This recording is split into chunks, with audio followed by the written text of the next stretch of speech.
देर न करते हुए हम इसकी शुरुआत करते हैं और मंच पर सबसे पहले हमारी आज की स्पीकर डॉक्टर शिवानी नाग को बुलाते हैं और चाहते हैं कि वो मंच पे अपनी जगह लें।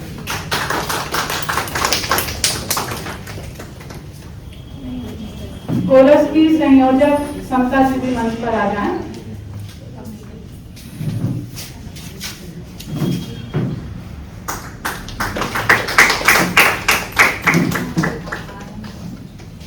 कोरस की फाउंडर मेंबर्स में से एक निशा जी हमारे साथ हैं आज, तो निशा जी आप भी मंच पर आके अपनी जगह लें।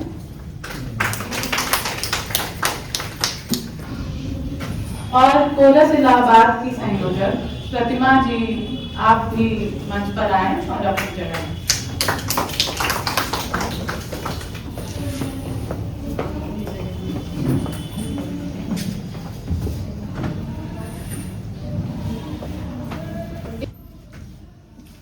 व्याख्यान तक पहुंचने में कोरस अपने 10 साल की यात्रा पूरी कर रहा है। इसी IMA हॉल में 8 मार्च 2016 को इसका पहला कार्यक्रम आयोजित हुआ था और आज हम यहाँ हैं अपने 10वें साल में। इस सफर में हमारे साथ लगातार जुड़ी रही हमारी साथी निशा इस पर अपनी कुछ बातें रखेंगी। निशा जी उत्तर प्रदेश से आई हैं, कॉलेज में सोशियोलॉजी पढ़ाती हैं और जन संस्कृति मंच उत्तर प्रदेश की उपाध्यक्ष भी हैं। तो हम चाहते हैं कि निशा जी आएं और अपनी यात्रा पर 10 बात करें।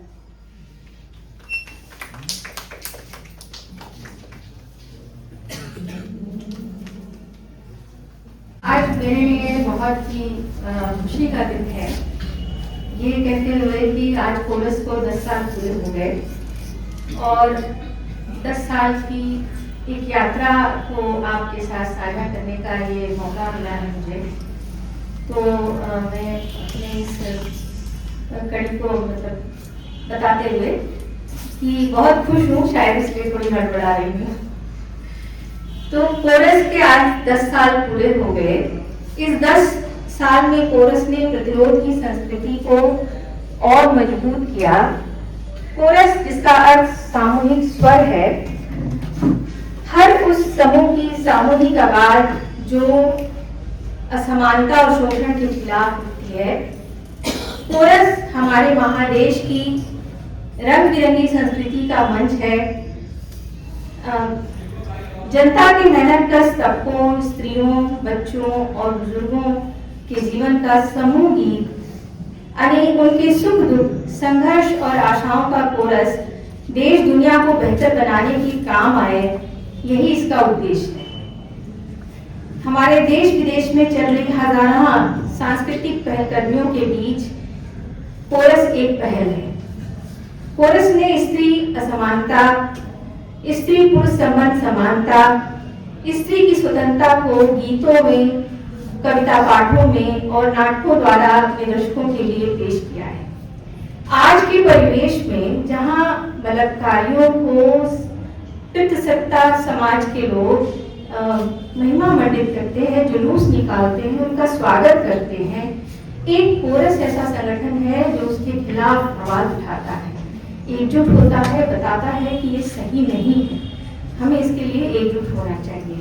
कोरस जटिल, रूढ़िवादी, असमान मान्यताओं का पुरजोर विरोध करता आया है, करता रहेगा।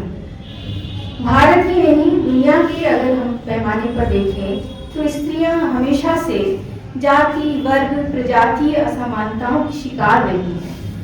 इन असमानताओं को बदलने का प्रयास कोरस है। हम कोशिश करते हैं, हम लगातार इन 10 सालों में कोशिश करते आए हैं कि इन असमानताओं को पहचानें और उनको बदलने का प्रयत्न करें। हम प्रयत्नशील हैं लगातार। कोरस की एक सांस्कृतिक परिवर्तन यात्रा भी है जो हर साल एक नाटकोत्सव के रूप में आपके सामने पेश हुई है। बहुत सारे तरह तरह के विविध नाटकों से सभी मौकों पर हमने विभिन्न महिला कलाकारों को, निर्देशकों को, नाटककारों को, कवित्रियों को, कवियों को, सबको सबके द्वारा यह बताने का प्रयास किया है कि प्रतिरोध कैसा होना चाहिए, क्यों होना चाहिए, किसके लिए होना चाहिए। इस नाट्यक्रम में हमने अगर देखें तो हमारी हर वर्ष की जो टैगलाइंस थी, कार्यक्रमों की टैगलाइंस हमेशा अपने प्रतिरोध को दर्ज कराती रही हैं। जैसे रात के विरुद्ध प्रात के लिए, एक ऐसे अंधेरे के खिलाफ उजाले की उम्मीद, पैगाम मोहब्बत। हम सब जानते हैं कि आज के दौर में मोहब्बत के क्या मायने रह गए हैं, इसलिए पैगाम मोहब्बत और आज़ाद वतन की आज़ाद जुबा तो हमेशा आज़ाद होनी ही चाहिए, क्योंकि जुबा आज़ाद होगी तभी वो कह पाएगी, तभी वो प्रतिरोध बता पाएगी, वो अपने शब्दों को कह पाने में सफल होगी। तो आज़ाद जुबा का प्रतिरोध हमारे मन से कवियों के रूप में सामने भी आया। जैसे शुभा जी ने आकर अपनी कविता पाठ पढ़ी, रूपम मिश्र ने अपनी कविताएं पढ़ी और उसने अपने कविताओं में प्रतिरोध को लयबद्ध कर दिया।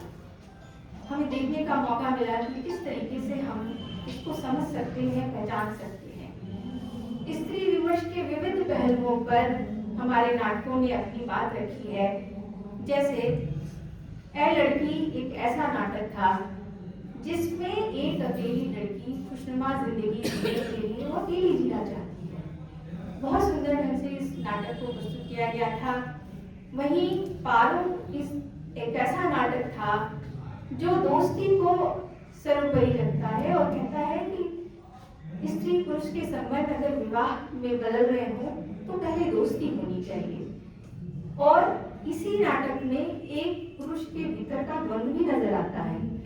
वो सोचता है कैसे कि उसकी पत्नी कैसे अपने स्पेस, अपनी जगह, अपने रचना कर्म को लेकर खुश हो सकती है, जबकि उसके जीवन में मैं हूँ, मेरी प्राथमिकता होनी चाहिए। तो ये द्वंद्व जो उसके भीतर दिखता है।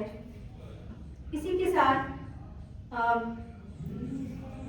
नाट्य उत्सव की यात्रा में दो नाटक बहुत ही मौजूद हैं। एक है नमक और दूसरा है नीच। नमक नाटक भाईचारा और मोहब्बत की मिसाल देता है। वो बंटवारे की राजनीति के खिलाफ भाईचारे को आगे बढ़ाता है। कितना बहुत ही मार्मिक है वो नाटक, जिसको महसूस किया जा सकता है देखते समय। उसी के साथ नीच एक ऐसी औरत की कहानी जो हाशिए पर है, हाशिए की होते हुए भी वो अपने लिए, अपने अस्तित्व और भविष्य के लिए संघर्ष करती है और वो चुनती है कि मैं आगे बढ़ूंगी अपने भविष्य के लिए। और सबसे महत्वपूर्ण एक नाटक और है जिसकी कुची के कानून की यहाँ पर चर्चा करना बहुत जरूरी है। वो स्त्री के अस्तित्व को बताती है। कहती वो नाटक कहता है कि विधवा स्त्री अपनी कोख और अपनी इच्छा की मालिक होती है। वो चुनती है अपने लिए अपने बच्चे को। तो हमने जितने भी नाटक, जितने भी कार्यक्रम लिए, वो हमेशा स्त्री पक्ष को बहुत मजबूती से रखते हैं और बताते हैं। इसी क्रम में अगर हम देखें तो हमने महामारी से पूरी दुनिया हिल गई थी। कोरस ने तब भी अपनी लड़ाई पीछे नहीं रखी। कोरस ने नए प्लेटफॉर्म को चुना, सोशल मीडिया के द्वारा ऑनलाइन बहुत सारे वक्तव्य, बहुत सारे व्याख्यान आयोजित किए गए, जिसमें कमला वसीम और कवि अनामिका की उपस्थिति हुई। तो हमने हमेशा अपने पक्ष को, अपनी लड़ाई को, हो सकता है समय के साथ कुछ धीमा देखा हो, लेकिन छोड़ा नहीं, कभी भी नहीं छोड़ा। इसी के साथ एक घटना की चर्चा यहाँ करना बहुत जरूरी है कि फांसीवादी ताकतों ने भी ये प्रयास किया कि किसी तरीके से हम टूट जाएं। हमारी टीम जब नुक्कड़ नाटक कर रही थी तो उसके ऊपर अलग अलग तरीके से टिप्पणियां की गई, आपत्ति जताई गई। फिर भी कोरस की टीम मजबूती से खड़ी रही, डटी रही और अपने कार्यक्रम आगे बढ़ाती रही। तो हमने लड़ाई भी लड़ी है। हमने अपने संगठन को बनाए रखने के लिए जनता के बीच से जो भी मोर्चे हुए हैं वो लिए हैं, संभाले हैं। तो यहाँ कोरस की लड़ाई यात्रा मुझे उम्मीद है कि आगे भी ऐसे ही जारी रहेगी। हर साल की तरह आप लोगों का साथ हमें यूं ही मिलता रहेगा। हम मीलों मील चलते रहेंगे आपके सहयोग से, आपके साथ के कोरस ज़्यादा से ज़्यादा आगे बढ़ता रहे। इसी क्रम में कोरस की कुछ इकाइयाँ भी शुरू हुई, जैसे इलाहाबाद में शुरू हुई और 2 छोटी छोटी जगहों पर और इस तरीके से शुरू हो रही है। मैं उम्मीद करती हूँ दिल्ली में भी शुरू हुई, मैं उम्मीद करती हूँ कि आगे और ज़्यादा हमारी इकाइयाँ बढ़ती रहेंगी। इस सब में सबसे ज़रूरी आपका साथ है, आपका सहयोग है। धन्यवाद।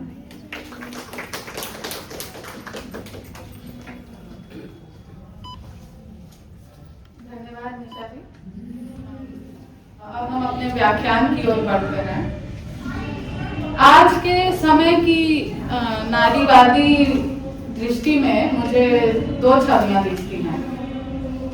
एक तरफ हमारे वो साथी हैं जो हमारे बराबरी के आइडिया के साथ हैं और किसी भी रूप में इसको स्थापित करने के लिए लगातार लड़ भिड़ रहे हैं, और दूसरी ओर एक लड़के के कंधे पर बैठी ब्राह्मणवाद जिंदाबाद के नारे लगाती एक लड़की है। मैं सोच रही थी कि क्या उस लड़की को पता होगा कि उसके सड़कों पे होने और बुलंदी से नारे लगाने की ऊर्जा उसको सदियों से, दशकों से बढ़ते बदलते चले आ रहे फेमिनिस्ट मूवमेंट से मिल रही है, जो ब्राह्मणवाद के सामने बाप से भी आजादी और खाप से भी आजादी के नारे लगाता है और पिछड़ी विचारधाराओं के मुंह झुलसा देता है। कंधे पे बैठाने वाला और गैर बराबर करने वाला ये खेमा ही नारीवाद के खिलाफ दुष्प्रचार की राजनीति भी करता है। ये कोई दूसरे लोग नहीं हैं, हमारे अपने दोस्त, भाई, पिता, चाचा जैसे लोग हैं जो फेमिनिज्म या नारीवाद जैसा सुनते ही आम समाज में लोगों की तरह सबसे पहले तो ये सोचते हैं, या तो ये सोचते हैं कि ये कोई ना समझने योग्य कोई चीज है, और अगर कुछ पता हो तो लड़कियों को बिगाड़ने जैसा कोई फॉर्मूला की तरह देखते हैं, और ये दोनों ही दुष्प्रचार के नतीजे हैं। इस पर हम सबसे बेहतर समझदारी के साथ अपनी बात रखने शिवानी जी यहाँ आई हैं। आप हिमाचल प्रदेश से हैं। जेएनयू जो अपने समय के सबसे ज़रूरी सवालों से लगातार गूंज रहा है, वहीं से पढ़ी हैं, वामपंथी छात्र राजनीति में पली हैं और Zakir Hussain school of education studies से अपना पीएचडी करते हुए आज बीआर अम्बेडकर यूनिवर्सिटी में पढ़ा रही हैं, क्रिटिकल फेमिनिस्ट पेडागॉजी पढ़ा रही हैं। तो अब हम चाहते हैं कि हम शिवानी जी को सुने और इसके बाद बातचीत का सेशन है 5-10 मिनट का, तो हम चाहेंगे कि आप उसमें भी शामिल हों।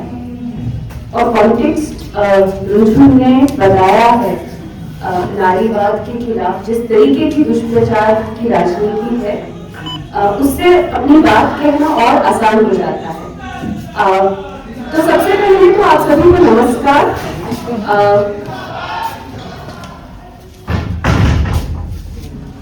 यहाँ पर आकर, पटना में आकर, बिहार में आकर बोलने वाले को भी इंस्पायर करता है, क्योंकि यहाँ पे आंदोलन इतिहास नहीं है, बहुत जिंदा परंपरा है। आज मैं जिस विषय पर बात रखना चाहती हूँ उसे पिछले कुछ वर्षों में काफी दुष्प्रचार का निशाना बनाया गया है, नारीवाद। आज का वक्तव्य खासकर एक ऐसे समय में हो रहा है जहां एक देश जिसकी कई सरकारें एक बड़े यौन उत्पीड़क, सेक्सुअल प्रेडेटर, रेपिस्ट, जिसने एक विश्वव्यापी नेटवर्क बनाया महिलाओं के यौन शोषण का, उसको बचाने में लगी रही, सर्वाइवर्स के ऊपर सवाल लाती रही। आज वो सत्ता नारी मुक्ति का हवाला देकर एक देश को बॉम्ब कर रहे हैं। नारी मुक्ति का हवाला देके एक देश पे बॉम्ब गिरा के वहां पे महिलाओं और बच्चों को खत्म कर रही है।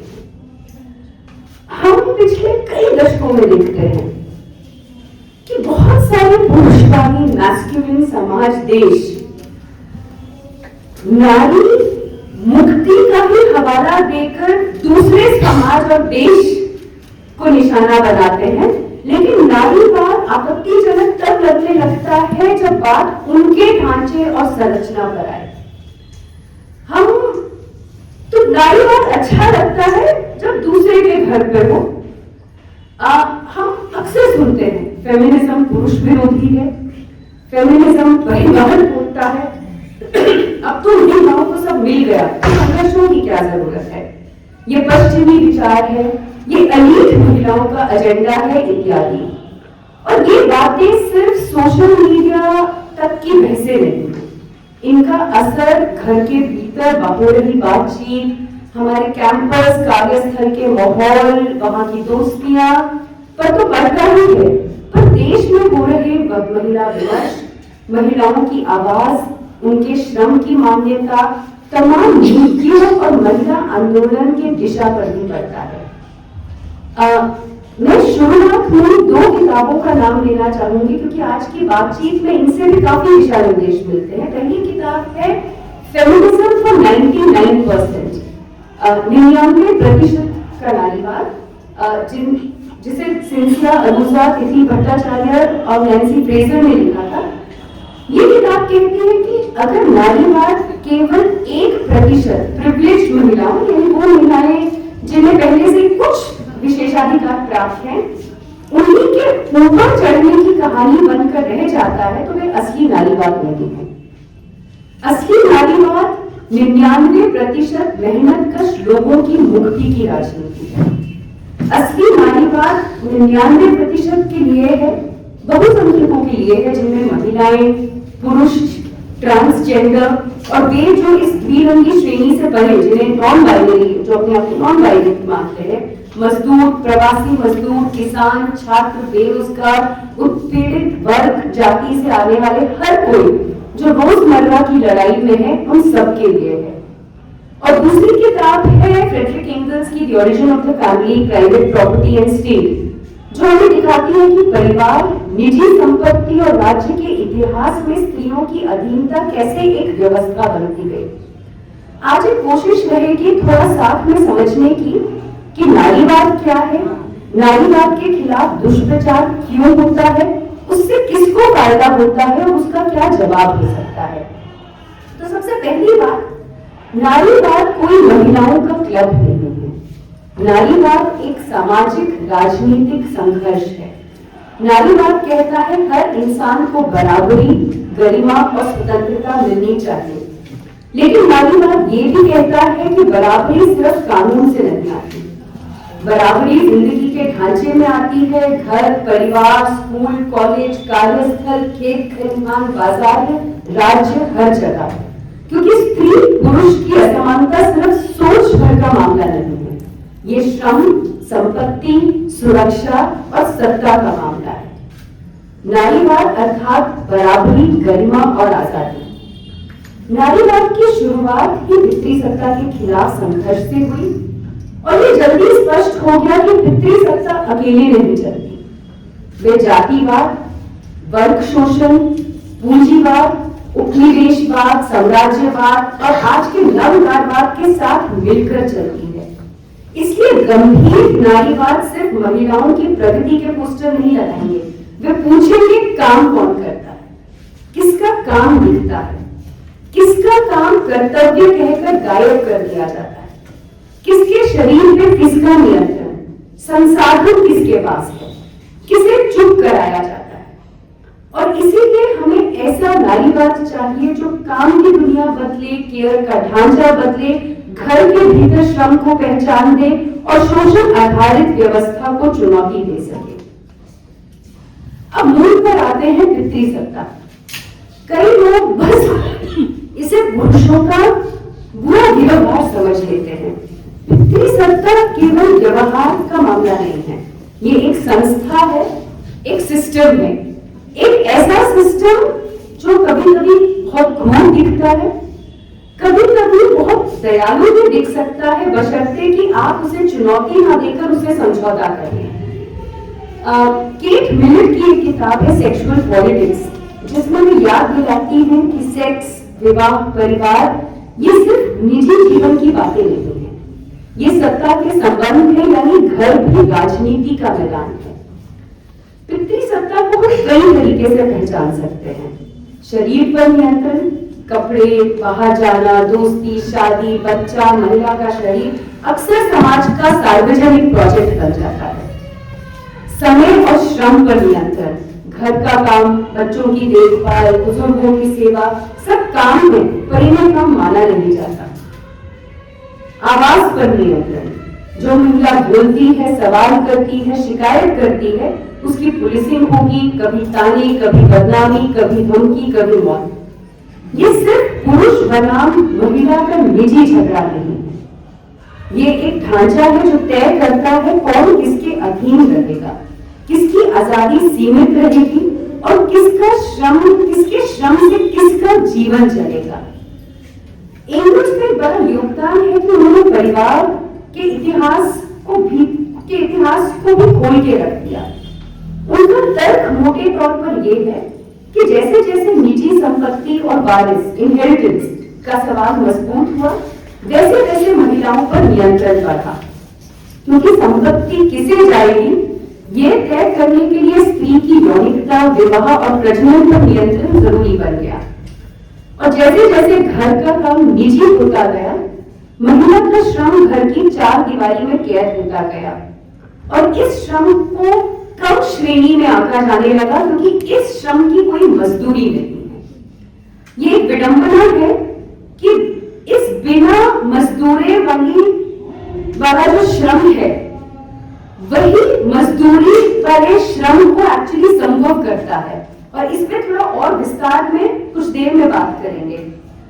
आज बार बार परिवार टूट जाए का डर दिखाया जाता है, तो याद रखने की बात है कि परिवार का स्वरूप इतिहास में बदलता रहा, आज भी बदलेगा। परिवार की ये परिभाषा कि परिवार पति, पत्नी और उनके बच्चे होंगे, हमेशा से ऐसी नहीं थी और इसे नेचुरल मान लेना भी सही नहीं है। एक समतामूलक समाज में परिवार के अलग अलग स्वरूप हो सकते हैं और अगर बराबरी बढ़ेगी तो ये अलग अलग तरीके के परिवार अधिक मानवीय बनेंगे, कम हिंसक होंगे, कम नियंत्रक होंगे, अधिक साझेदारी वाले होंगे और ऐसे परिवारों में ऐसे समुदायों में श्रम, केयर सबके लिए होगा, सबकी साझा जिम्मेदारी होगी।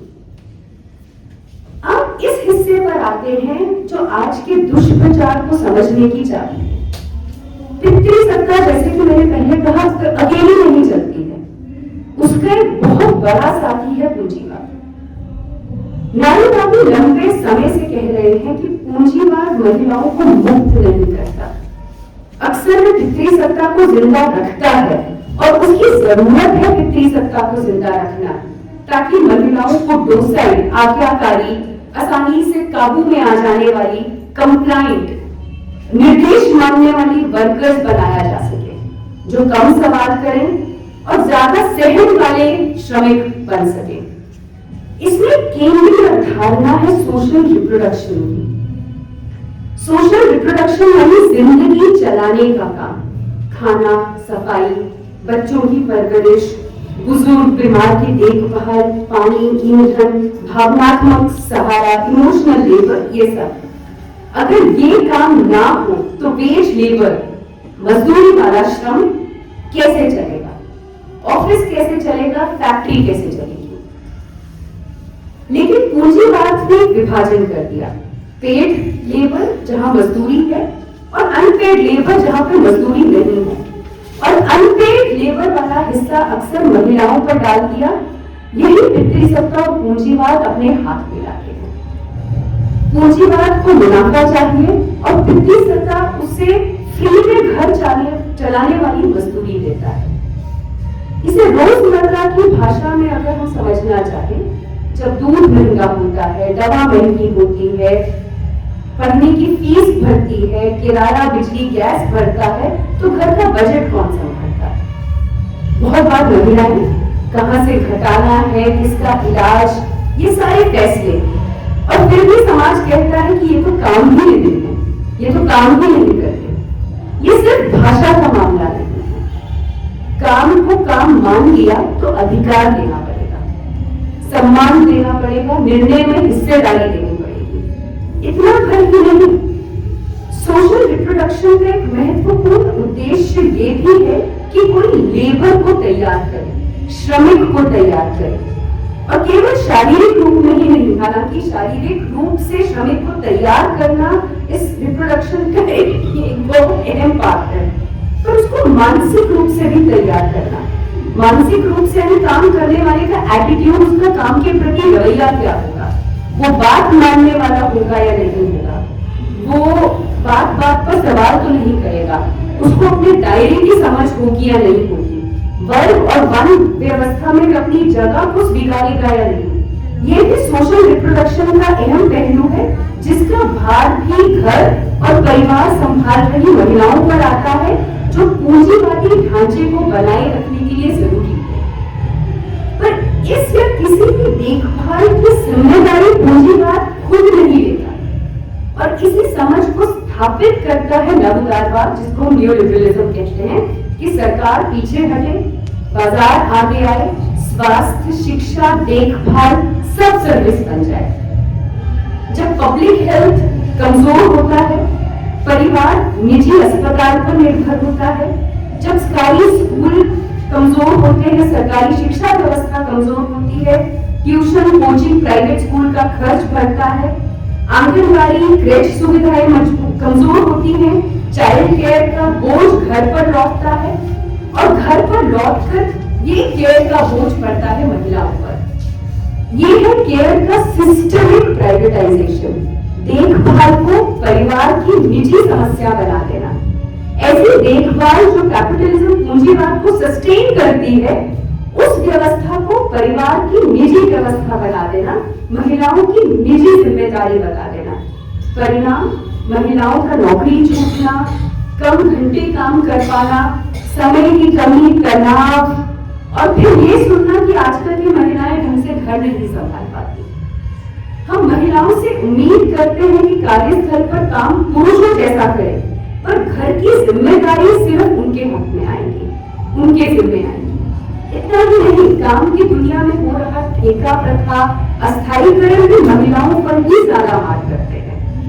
काम की दुनिया में लंबे घंटे, contract work, gig work, outsourcing, कमजोर सुरक्षा, इन सब का असर जेंडर्ड है। जब नौकरी अस्थायी होगी, मैटरनिटी सपोर्ट, क्रेच नहीं होंगे, हेल्थ इंश्योरेंस, सोशल सिक्योरिटी सुरक्षा नहीं होगी, तब महिलाओं को भी कम डिपेंडेबल वर्कर समझकर पहले बाहर किया जाएगा। और कई बार जब महिला नौकरी छोड़ती है तो कहा जाता है ये उसकी चॉइस है, लेकिन चॉइस तब होती है जब विकल्प होते हैं। केयर की व्यवस्था नहीं होगी तो चॉइस विकल्प नहीं, मजबूरी को एक सुंदर नाम दे देना है। इसीलिए नारीवाद केवल वर्क प्लेस इक्वालिटी नहीं, हम उस ढांचे को बदलना चाहते हैं जो वर्क प्लेस को चलाने के लिए घर समाज में अनपेड लेबर पर निर्भर है। महिलाओं का जीवन कई परतों में चलता है, घर के भीतर श्रम, खेत मजदूरी, इनफॉर्मल सेक्टर में काम, और साथ ही समाज की निगरानी और कितनी ही बार हिंसा। घर के भीतर बहुत महिलाएं सुबह से रात तक काम करती हैं, पर उनकी पहचान गृहिणी होती है, उनका श्रम प्राकृतिक मान लिया जाता है। इसका मतलब ये कि उनका समय सस्ता है, उनकी थकान निजी है, और उनका आराम गैर जरूरी है। घरेलू हिंसा को अक्सर घर का मामला कहकर दबा दिया जाता है, पर हिंसा एक तरह का सामाजिक अनुशासन भी है जो सीमा तय करता है कि महिला कितना बोल सकती है, कितना बाहर जा सकती है, कितना निर्णय ले सकती है। और जब नारीवाद हिंसा को मुद्दा बनाता है तो ये सिर्फ एक अपराध भर की बात नहीं कर रहा, ये उस सांस्कृतिक ढांचे की बात कर रहा है जो हिंसा को चुप्पी में बदल देता है। और सिर्फ घर के बाहर निकलकर काम करने से ये समस्या हल नहीं होती। बिहार में ही चल रहे आशा आंगनवाड़ी बहनों की लड़ाई के ही संदर्भ को ले लीजिए। ये महिलाएं घर घर जाकर स्वास्थ्य पोषण, टीकाकरण, गर्भावस्था, बच्चों की देखभाल का बड़ा काम करते हैं। समाज का एक बहुत बड़ा केयर का इंफ्रास्ट्रक्चर इन पर टिका है, लेकिन फिर भी इन्हें वर्कर नहीं माना जाता। मानदेय प्रोत्साहन कहा जाता है, मजदूरी नहीं कहा जाता। स्थायी वेतन, सुरक्षा, पेंशन और काम के समान की लड़ाई इसीलिए चलती रहती है। बिहार में होने वाले ये संघर्ष बताते हैं कि केयर वर्क पर आधारित समाज केयर वर्कर्स को अधिकार देने से डरता है, क्योंकि अधिकार देने का मतलब है उनको श्रमिक मानना, उनका श्रम मान्य करना। आइफा के नेतृत्व में ली गई तमाम पहलकदमियां, जैसे कि महिला अदालत, जन सुनवाई जो आशा आंगनबाड़ी श्रमिकों के साथ की गई, उनमें साफ निकल के आता है हिंसा, उत्पीड़न और अपने अधिकारों के लड़ने के संघर्ष। और ये बहुत बड़ा इन सबको संगठित करना एक बहुत बड़ा राजनीतिक काम है, क्योंकि ये कहता है कि न्याय सिर्फ कागज और दफ्तरों में नहीं, असल समाधान तभी होगा जब महिलाओं की सामूहिक ताकत संस्थाओं पर दबाव बनाएंगे और जब महिला आंदोलन निजी चॉइस, चयन से परे ये बुनियादी और स्ट्रक्चरल ढांचे से जुड़े हुए सवाल को उठाएंगे। और जब ये सवाल उठते हैं, जहां पर बुनियादी सवाल उठते हैं, ढांचों पर सवाल उठते हैं, परिवार के ढांचे पे, श्रम के ढांचे पे सवाल उठते हैं, तब हम देखते हैं कि नारीवाद को किस तरीके से डेमोनाइज किया जाता है। तो नारीवाद को कभी डेमोनाइज किया जाता है, कभी दुष्प्रचार किया जाता है, और कभी उसको अलग अलग तरीके, अलग अलग मतलब देके उसके अर्थ को ही परिवर्तित करने की हम तमाम सारी साजिशें देखते हैं। अभी 8 मार्च आएगा, ये सब साजिशें हमारे जब जागे हो जाएंगी। अचानक महिला आंदोलन से श्रमिक महिलाओं के आंदोलन की पूरी इतिहास गायब कर दी जाएगी। महिला आंदोलन दिवस को ऐसे माना जाएगा कि ये महिलाओं के जो साल भर काम करते हैं, जो अनपेड लेबर करते हैं, जो उन पे हिंसा होती है, उन सबको सहने के लिए ये उनको धन्यवाद करने का है। तो इस इतिहास को समझना जरूरी है। नारीवाद को बदनाम करने की, डिस्टॉर्ट करने की तमाम कोशिशें होती हैं। एक कोऑप्शन की नारीवाद की भाषा उठाकर उसे ही डाइल्यूट कर दें, और एक बैकलैश, डर, नफरत और गलतफहमियां फैलाकर। पहली परत की बात करते हैं, कोऑप्शन, जिसमें नारीवाद के मीनिंग को भी बदल दिया जाता है और गलत नारीवाद को असली बताया जाता है। अक्सर दुष्प्रचार ये कहता है कि देखो फेमिनिस्ट कितने हिपोक्रेट हैं, और कई बार जिस चीज पर हमला होता है वो असली फेमिनिज्म होता भी नहीं। कोऑप्शन का मतलब समझिए, नारीवाद की जो भाषा है, एम्पावरमेंट, चॉइस, एक स्ट्रॉन्ग वुमन, उस भाषा को उठा लिया जाता है और उसके भीतर की राजनीति को निकाल दिया जाता है। शब्द वही रहते हैं, दिशा उलट दी जाती है। फिर उसे नकली हल्के फेमिनिज्म को दिखाकर असली आंदोलन को बदनाम किया जाता है। पहला डिस्टॉर्शन कि नारीवाद कुछ महिलाओं के ऊपर पहुंचने, सीईओ बन जाने, नेता बन जाने या कुछ अचीव कर लेने की लड़ाई, यानी शोषण वाली व्यवस्था बनी रहे, बस शोषकों में कुछ महिलाएं जोड़ दी जाए। मामला बराबरी का नहीं, कुर्सी वितरण का। यहां बराबरी को एंट्री बना दिया जाता है, जैसे बस कुछ महिलाओं को भी पावर कॉरिडोर में बिठा दो। लेकिन अगर वही सिस्टम ठेका प्रथा, छटनी, लो वेजेस, सुरक्षा पर चलता है, तो फिर वो इक्वालिटी नहीं, वो महज रिप्रेजेंटेशन है, टोटल रिप्रेजेंटेशन है। कई कंपनियां डाइवर्सिटी की चमकदार कहानियां सुनाती हैं, पर उनकी सप्लाई चेन में महिला श्रमिक लंबे घंटे, कम वेतन, बिना क्रेच के काम करती हैं। यानी ऊपर ग्लास सीलिंग टूटे, पर नीचे महिलाएं रहे जो उन टूटे कांच के टुकड़ों को समेटती रही। बिहार में ही, जैसे मैंने कहा, आशा आंगनबाड़ी जैसे केयर वर्कर्स के अगर संघर्ष को याद करें, समाज का स्वास्थ्य ढांचा इन पर टिका है, लेकिन उन्हें मानदेय, प्रोत्साहन की भाषा में बांध लेंगे, वर्कर स्टेटस, सोशल सिक्योरिटी से दूर रखकर। तो कुछ महिलाओं का ऊपर जाना, लेकिन बाकी 99% का वही रह जाना, ये एम्पावरमेंट का पर्याप्त पैमाना नहीं। एलीट सक्सेस स्टोरीज हमें प्रेरणा दे सकती हैं, पर वे नीति का पैमाना नहीं बन सकती। असली पैमाना यही हो सकता है कि 99% महिलाओं की मजदूरी, सुरक्षा और गरिमा में क्या बदलाव आ रहा है। इसके लिए फेमिनिज्म का जोर रिप्रेजेंटेशन नहीं, रीडिस्ट्रीब्यूशन और ट्रांसफॉर्मेशन होगा। फिर लिबरल फेमिनिज्म में हम देखते हैं जो निजी चयन, व्यक्तिगत बदलाव को फेमिनिज्म मान लेता है। व्यक्ति बदले, सिस्टम नहीं। कॉन्फिडेंस जरूरी है, लेकिन केयर, रिस्पॉन्सिबिलिटीज, लो वेजेस, असमान ढांचे को बदले बिना बराबरी नहीं आ सकती। ये फेमिनिज्म कहता है कि आप कोशिश करिए, आप कर सकते हैं, लेकिन ये नहीं पूछता कि child care, safe transport, paid leave, equal pay, काम के कम घंटे जैसी स्ट्रक्चरल चीजें कौन रोकेगा, कौन तय करेगा। आज के दौर में हम देखते हैं कि इन्फ्लुएंसर, सेलिब्रिटी फेमिनिज्म भी नारीवाद की समझ को कम कमजोर नहीं करता है। एक ऐसा फेमिनिज्म जिसमें एक हैशटैग में आंदोलनों को समेट दिया जाता है और शक्ति संबंध एक तरीके से पूरी तरीके से गायब हो जाते हैं। सोशल मीडिया के स्पीड में कॉन्टेक्स्ट गिर जाता है। कभी कभी फेमिनिज्म की भाषा भी कंटेंट बन जाती है जिसमें न्यूएंस कम, नॉइज ज्यादा। एक ठोस उदाहरण है, अभी कुछ टाइम पहले सोशल मीडिया पे एक बहस छिड़ी थी।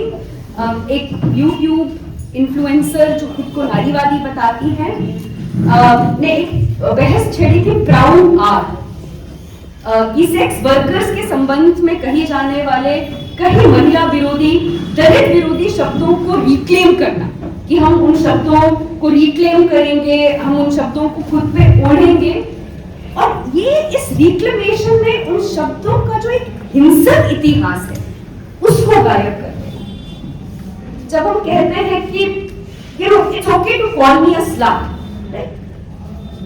इसमें मैं अपना कास्ट, अपनी क्लास का प्रिविलेज बहुत आसानी से भूल जाती हूँ, क्योंकि मुझे पता है कि मेरे लिए अगर ये शब्द यूज भी हो, इससे मेरी नौकरी नहीं जाएगी। मुझे कोई घर देने से मना नहीं करेगा, लेकिन जिन लोगों के व्यवसाय के कारण ये शब्द उनके लिए प्रयोग किए जाते हैं, इसका उनको एक बहुत भारी कॉस्ट उठाना पड़ता है। तो हम देखते हैं कि आजकल के टाइम पे फेमिनिज्म एक परफॉर्मेंस की चीज बन जाती है, जिससे हर न्यूएंस गायब है, जो सिर्फ निजी एक्सप्रेशन की लड़ाई है, जिसमें वाक्यों के साथ जुड़ पाना, समझ पाना, ये पूरे कॉन्टेक्स्ट ही गायब हो जाते हैं।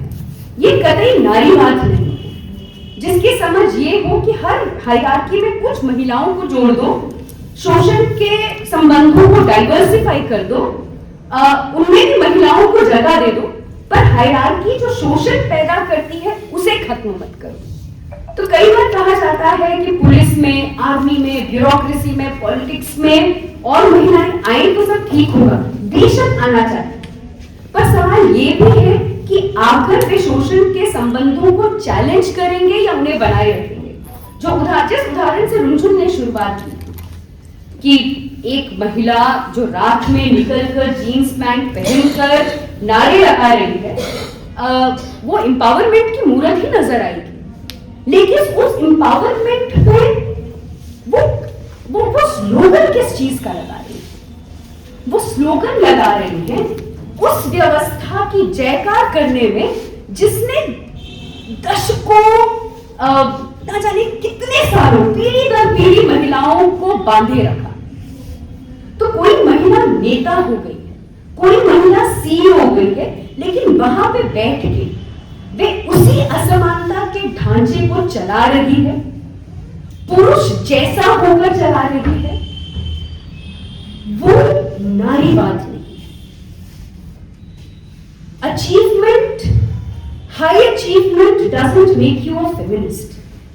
वो आपको अचीवर बना सकता है। फेमिनिस्ट आप तभी हैं जब आप शोषण के ढांचों को चैलेंज करेंगे और बराबरी की बात करेंगे। तो अगर हायरार्की, कोई भी हायरार्की, खुद एक्सप्लॉयटेशंस पे टिकी हैं, तो डाइवर्सिटी केवल फसाद बन सकती है, एक मुखौटा बन सकती है। लक्ष्य ये होना चाहिए कि संस्थाएं न्यायपूर्ण बने और श्रम, अधिकार, सुरक्षा, संसाधन सबके लिए बने। इस वक्तव्य की शुरुआत में ही एक और ऑप्शन की तरफ इशारा किया ही था कि जब एक देश, समाज के पुरुष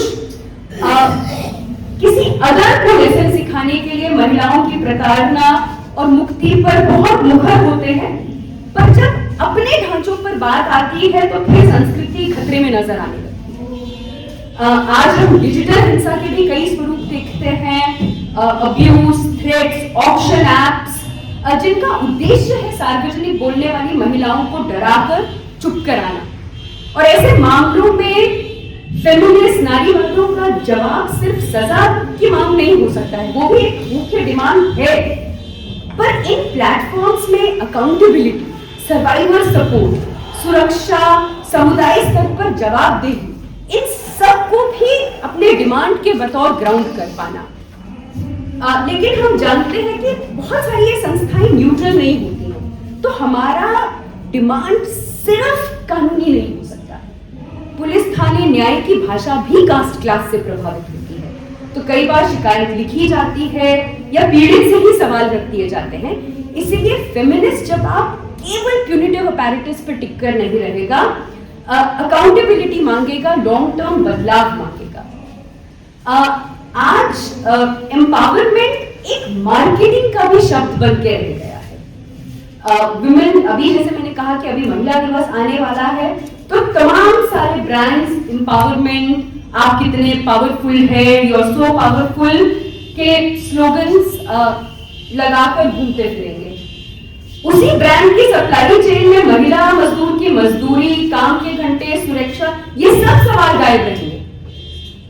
इसे कभी कभी फेमिनिस्ट टर्मिनोलॉजी में पिंक वॉशिंग कहा जाता है कि जहां वुमेन एम्पावरमेंट का चमक का इस्तेमाल सिर्फ पीआर के लिए होता है, लेकिन ग्राउंड पर वेजेस, सेफ्टी, राइट्स के सवालों पर एक गहन चुप्पी। चॉइसेस और कॉन्फिडेंस के नाम पे हम देखते हैं कि पूरी ब्यूटी इंडस्ट्री कितना बॉडी इनसिक्योरिटी बेचती है, और फिर हम उस सिक्योरिटी से निकली हुई कुछ जो फोर्स्ड महिलाओं की मजबूरी है कि अब ऐसा ही दिखना है, उसको चॉइस का नाम दे देते हैं। तो आज के टाइम पे जिस तरीके की चॉइसेस, जिन चीजों को चॉइस कहा जा रहा है, पतला होना मेरा चॉइस है, सुंदर दिखना मेरा चॉइस है, कुछ रिचुअल्स मनाना मेरा चॉइस है, ये चॉइस शेप कैसे हो रही है, किन ढांचों में शेप हो रही है, और अगर ये चॉइसेस ना लिए जाएं तो समाज उन महिलाओं के साथ कैसा व्यवहार करेगा? तो ये विकल्प है या मजबूरी? क्या ये चॉइस नहीं देने पर वो समानता की जिंदगी जी सकते हैं, बराबरी की जिंदगी जी सकते हैं? अगर नहीं जी सकते हैं तो फिर ये विकल्प नहीं। आजकल बहुत सारी कंपनियां, प्लेटफॉर्म की कंपनियां बोलेंगे be your own boss. Feminism के नाम पे बहुत सारे माइक्रो क्रेडिट शुरू हुए, महिलाओं को लोन देना, लेकिन कोई भी बुनियादी असमानता पर सवाल नहीं उठाता है। बस ये कोशिश करता है कि कुछ छोटी छोटी चीजें मिलती रहे, और महिलाएं भी, क्योंकि अब कैपिटलिज्म बढ़ रहा है, ज्यादा प्रॉफिट चाहिए तो ज्यादा श्रम भी चाहिए, तो महिलाओं की मुक्ति का नारा देके केवल मात्र इतना इंश्योर करना कि पूंजीवादी उत्पादन रुके ना, और कैसे महिलाओं को उसमें शामिल किया जा सके, इसके लिए कुछ छोटी छोटी निजी आपको फ्रीडम्स देनी भी पड़े तो दे देगा, लेकिन बुनियादी ढांचा उससे नहीं बदलता है। हम देखते हैं कि मेंस्ट्रुअल लीव पर कभी कभी इक्वालिटी का झंडा उठाकर कहा जाएगा लीव दोगे तो डिस्क्रिमिनेशन होगा, इसलिए लीव मत दो। मेंस्ट्रुएशन के ही सवाल पे एक प्रसिद्ध पत्रकार ने कहा था कि अगर हमको पुरुष प्रधान समाज में बराबरी चाहिए तो हमको पुरुषों की तरह तो होना पड़ेगा। पर किसने कहा कि हमको समाज पुरुष प्रधान ही रहना चाहिए और हमको पुरुष प्रधान समाज में बराबरी चाहिए? हमको इंसानों के समाज में बराबरी चाहिए। तो हम ये मान के क्यों चले कि समाज पुरुष स्थान ही रहने वाला है, और इसमें अगर बराबर होना है तो पुरुष होना पड़ेगा। पुरुष होना पड़ेगा क्योंकि समाज ना महिलाओं को पूरा इंसान बनने देता है, ना पुरुषों को पूरा इंसान बनने देता है, ना किसी जेंडर को पूरा इंसान बनने देता है। आप या तो अपनी भावनाओं को अपने से काट के चलिए, या अपनी तर्क क्षमता को अपने से काट के चलिए। आप या केयर प्रोवाइडर हो सकते हैं या इनकम प्रोवाइडर हो सकते हैं। हम कभी भी होल ह्यूमन नहीं हो सकते। तो इस ऐसे समाज में जो किसी को पूरा इंसान ही नहीं होने देता, हमको शोषित जैसा बनकर वाली बराबरी नहीं चाहिए। शोषण के ढांचे को बदलकर एक ऐसे समाज में बराबरी चाहिए जिसमें न्याय हो, जो समता समाज। तो ऐसे में बार बार आजकल हम देखते हैं नारीवाद के ही कॉन्टेक्स्ट में ये सब कहा जाता है कि आपको बराबरी भी चाहिए, लेकिन आपको वर्क प्लेस पे लीव, मेंस्ट्रुएशन लीव भी चाहिए। तो भाई एक बॉडी है, इस बॉडी की कुछ जरूरतें हैं, तो मेरा वर्क स्पेस इस एजम्पशन पे ही क्यों बना रहेगा कि एक पुरुष ही श्रमिक हो सकता है। जब हम कहते हैं कि वर्क स्पेस को बदलना पड़ेगा, तो आप अपने आप को वर्क स्पेस के लिए ढालिए। तो हम ये भी कह रहे हैं ना, हम ये मान रहे हैं कि वर्क स्पेस पुरुषों के लिए बनाया गया, और अगर आपको वहां पे आना है तो आपको भूलना पड़ेगा कि आप महिला हैं, आपको पुरुष जैसा बनना पड़ेगा। वर्क स्पेस आपको महिला होकर आपके बॉडी, आपके चैलेंजेस के साथ आने नहीं देगा। तो ये इक्वालिटी का लड़ाई नहीं है, ये सब बराबरी के तर्क नहीं, ये सब मुनाफे के तर्क है। समाधान लीव रोकना नहीं, समाधान ऐसी लेबर पॉलिसीज बनाना है जहां शरीर स्वास्थ्य की जरूरतों को मानवीय तथ्य माना जाए और डिस्क्रिमिनेशन रोकने के लिए सुरक्षा नियम हो। इसी तरह लेबर लॉज, लेबर कोड्स पे कई बार रिफॉर्म और फ्लेक्सिबिलिटी की भाषा में बदलाव भेजे जाते हैं, लेकिन ट्रेड यूनियंस और कितने सारे रिपोर्ट्स हैं जिन्होंने हम सबको अलर्ट किया कि काम के घंटे, ओवर टाइम, ठेका स्थायीकरण का नॉर्मलाइजेशन महिलाओं पर ज्यादा मार डालेगा। इक्वालिटी का मतलब सेम ट्रीटमेंट नहीं, इक्वालिटी का मतलब फेयर ट्रीटमेंट है, और इक्वालिटी का मतलब प्रताड़ित होने के अवसरों में समानता नहीं, प्रताड़ना से मुक्त हो पाने के अवसरों में समानता है। ये कुछ फर्क है जिनके न्यूएंसेस हम देखते हैं कि बहुत साजिश होती है इन न्यूएंसेस को गायब कर दिए जाने में।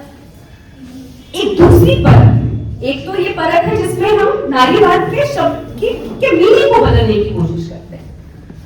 उसको इक्वालिटी की जगह women have to become like men type कुछ बना देते हैं, इंडिविजुअल फ्रीडम का कुछ बना देते हैं, कॉर्पोरेट एम्पावरमेंट से जोड़ देते हैं, कुछ लोगों का ग्लास सीलिंग तोड़ने से जोड़ देते हैं। और दूसरी परत है नारीवाद के खिलाफ दुष्प्रचार, मिलिशियस तरीके के कैंपेन, नारीवाद से एक डर, एक नफरत पैदा कर देना, एक खुला हमला, एक ऑर्गेनाइज्ड बैकलैश जिसे कहा जा सके। आज इंटरनेट में आपको मैनोस्फीयर, इंसेल कल्चर जैसी धारणाएं हैं जो युवाओं की असुरक्षा, बेरोजगारी, गुस्सा, इन सबको पकड़कर उसका निशाना सिस्टम पर नहीं महिलाओं पर साध। ये धाराएं उन सिस्टम से नहीं लड़ना चाहती जिनसे ये असुरक्षा, एंजाइटी, बेरोजगारी, प्रिकेरिटी पैदा हो रही है। ये एक अदर क्रिएट करते हैं, पूंजीवाद, नवउदारवाद स्ट्रक्चर का गुस्सा उन अदर्स पर डाइवर्ट करते हैं। वो अदर माइग्रेंट हो सकता है, अल्पसंख्यक हो सकता है, और बहुत बार महिलाएं। तो आप काम पे जाते हैं, काम पे डिग्निटी नहीं है, एंजाइटी है, हम प्राइवेट वर्क स्पेसेस को देख ही रहे हैं, काम के कोई नियमित घंटे नहीं हैं। तो जब आपका एक कॉन्फिडेंस वहां पे ब्रेक होता है, वो जो गुस्सा बढ़ता है, एक पूरी साजिश है कि उस गुस्से को उस ढांचे पर ना लिया जाए। तो सवाल ये नहीं होगा कि मैं बेरोजगार हूं, मुझे काम पे सही से ट्रीट क्यों नहीं किया जा रहा है। ये जो थ्रेट मैस्कुलिनिटी पर दिखाया जा रहा है, ये थ्रेट कहां से आ रहा है, और इस थ्रेट को कितने चालाकी से महिलाओं को रिडायरेक्ट कर दिया जाता है कि नहीं ये उनके आंदोलनों से खतरा पैदा हुआ है। हम देखते हैं कि इस इकोसिस्टम में एंड्रू टेट जैसे कुछ ग्लोबल सेलिब्रिटी फिगर्स हैं। आज के नवयुवक, आज की जनरेशन इन नामों को शायद बेहतर जानती होगी। इंडिया में भी ऐसे बहुत सारे मेंटर्स, रील, पॉडकास्ट हैं जिनके जरिए महिलाएं प्रॉब्लम का एक नैरेटिव बेचा जा रहा है। ये एंगर को पॉलिटिक्स में नहीं, हेट में तब्दील करता है। ये जो लोगों का सिस्टम के प्रति जो गुस्सा है, उसको किसी भी तरीके की वो क्रिएटिव राजनीति में तब्दील ना हो, इसीलिए जरूरी हो जाता है कि किसी एक वर्ग को अदर बना के उसके प्रति इसे नफरत में तब्दील कर दिया जाए। बहुत सारी रिपोर्ट्स बताती हैं कि इंडिया में भी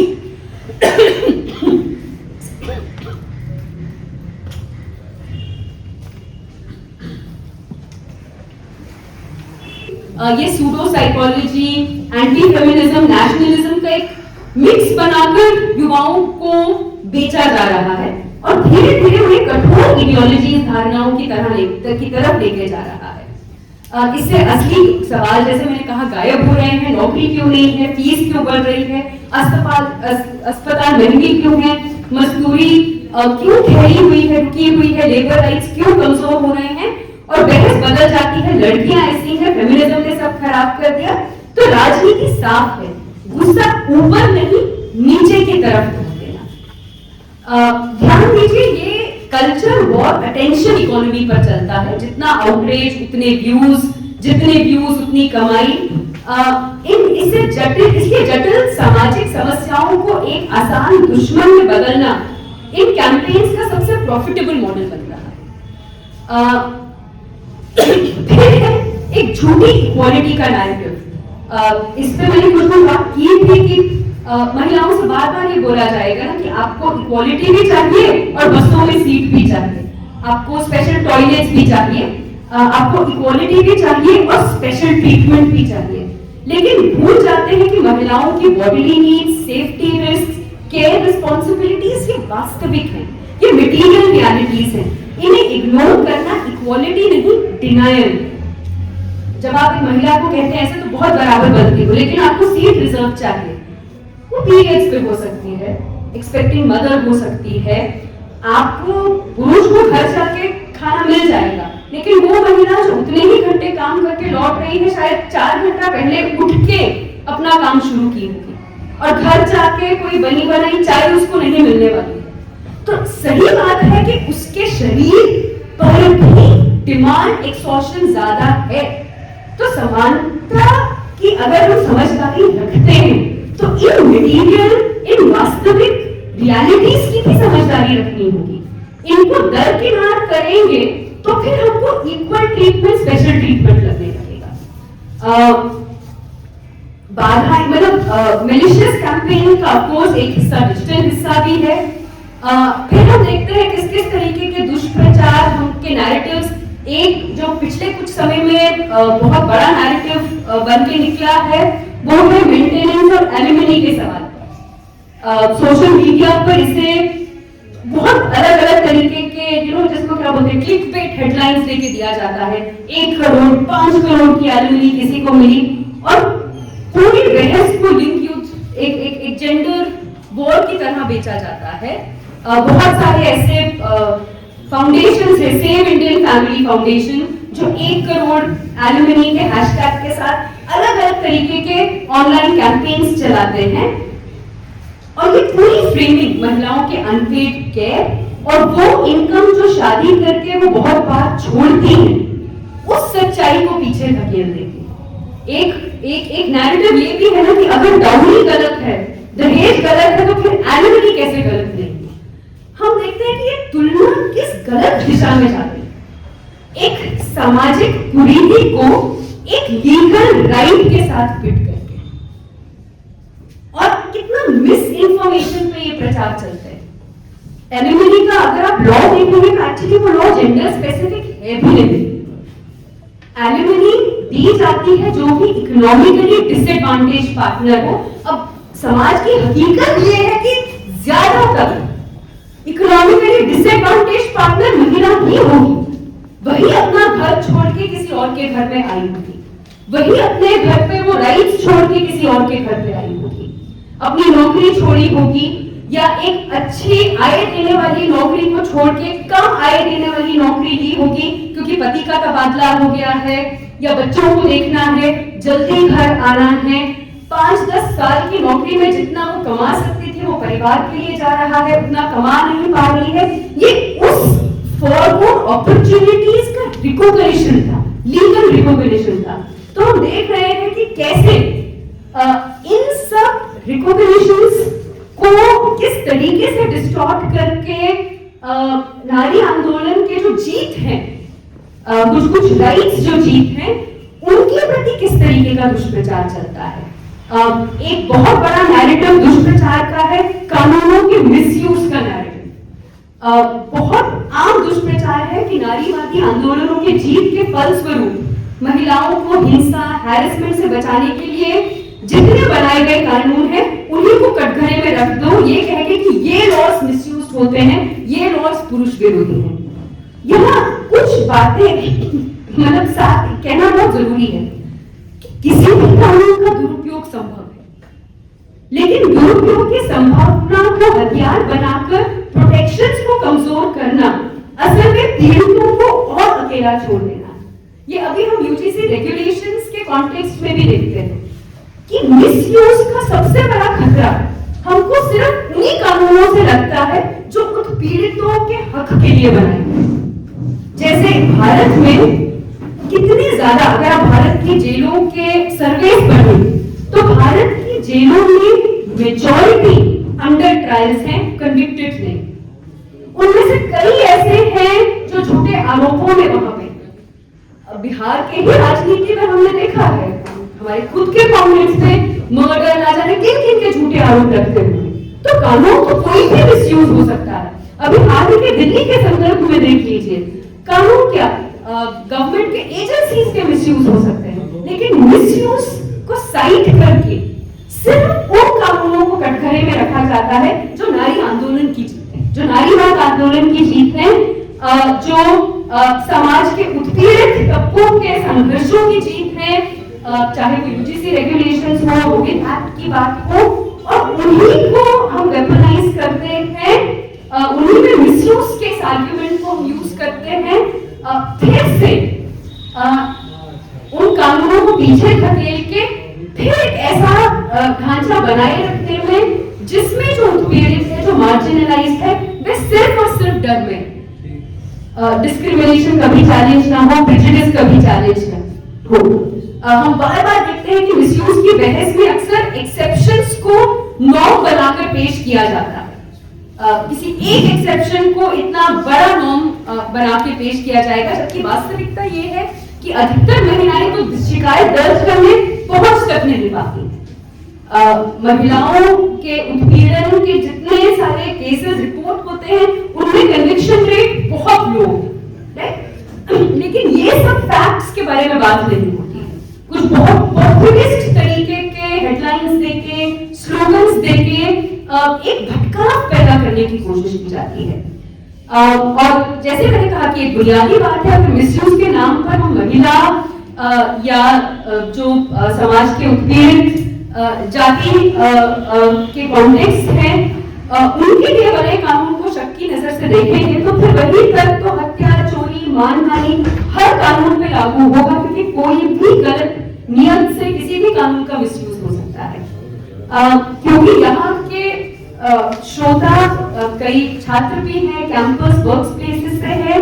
एक और बात जोड़ना चाहती हूँ, बहुत बार हॉस्टल कर्फ्यू, रात में लाइब्रेरी, सेमिनार में जाने का डर, इसे सुरक्षा कहा जाता है, और बहुत बार सुरक्षा के नाम पर महिलाओं के मोबिलिटी को रोका जाता है। और मोबिलिटी के कंट्रोल का मतलब है आपकी पढ़ाई, आपके अवसर, आपके नेटवर्क, आपके एक्सपोजर सब सीमित हो जाएंगे। तो इन सबको भी समझने की जरूरत है कि हम नारीवाद के खिलाफ जिस तरीके के दुष्प्रचार हो रहे हैं कि महिलाओं की, अगर आप कैंपस में आ गए, आपकी एंट्री हो गई है, तो रात को निकलने की क्या जरूरत है। कि अगर आप जर्नलिज्म के छात्र हो और एक पुरुष रात को जाके थोड़े से रुक नहीं जाएंगी, तो उन घटनाओं को कवर कर पाने की अपॉर्चुनिटी सिर्फ एक पुरुष के पास क्यों है? बहुत सारे कामों में जरूरी हो ही सकता है कि महिला भी लिखे। बहुत सारे कैंपसेस, मेरा खुद का एक रिसर्च है जिसमें इंजीनियरिंग के स्टूडेंट से बातचीत हो रही थी और आज से एक दशक पहले की रिसर्च। कितनी महिलाओं का कहना था कि क्योंकि उस समय तक भी इन सब इंस्टीट्यूशंस में महिलाओं की संख्या कम थी, क्योंकि हमारे हॉस्टल टाइम पे कर्फ्यू है, जब शाम को बाकी स्टूडेंट्स मिलकर प्रोजेक्ट्स पे काम करते हैं, अपने और किसी पढ़ाई पे काम करते हैं, हम उनमें पार्टिसिपेट ही नहीं कर पाते हैं। बहुत बार अगर क्लास में 3 या 4 की लड़कियां हैं तो वो हर प्रोजेक्ट ग्रुप से छोड़ दी जाती है, क्योंकि लड़के भी जानते हैं कि इनको वहां पे बाहर निकलने की अनुमति नहीं है। कोई इंटर्नशिप कर रहा है जर्नलिज्म में तो महिलाओं को सिर्फ सॉफ्ट स्टोरीज के लिए रखा जाएगा, क्योंकि उनको पता है दूर जाने नहीं दिया जाएगा, रात को इनको लौटना पड़ेगा। तो बात ये नहीं है कि अंदर आ गए हो अब और क्या चाहिए, अंदर आना ही काफी नहीं है ना। इन स्पेसेस में जो भी अपॉर्चुनिटी किसी को भी मिल रही है वो महिलाओं को भी मिलनी पड़ेगी। तो बहुत बार ये सवाल आता है कि अब तो सब कुछ मिल रहा है, बात ये लड़ाई मिलने की थी कि नहीं ना, बात तो बराबरी की। तो दुष्प्रचार की एक पहचान का एक बहुत सरल तरीका है।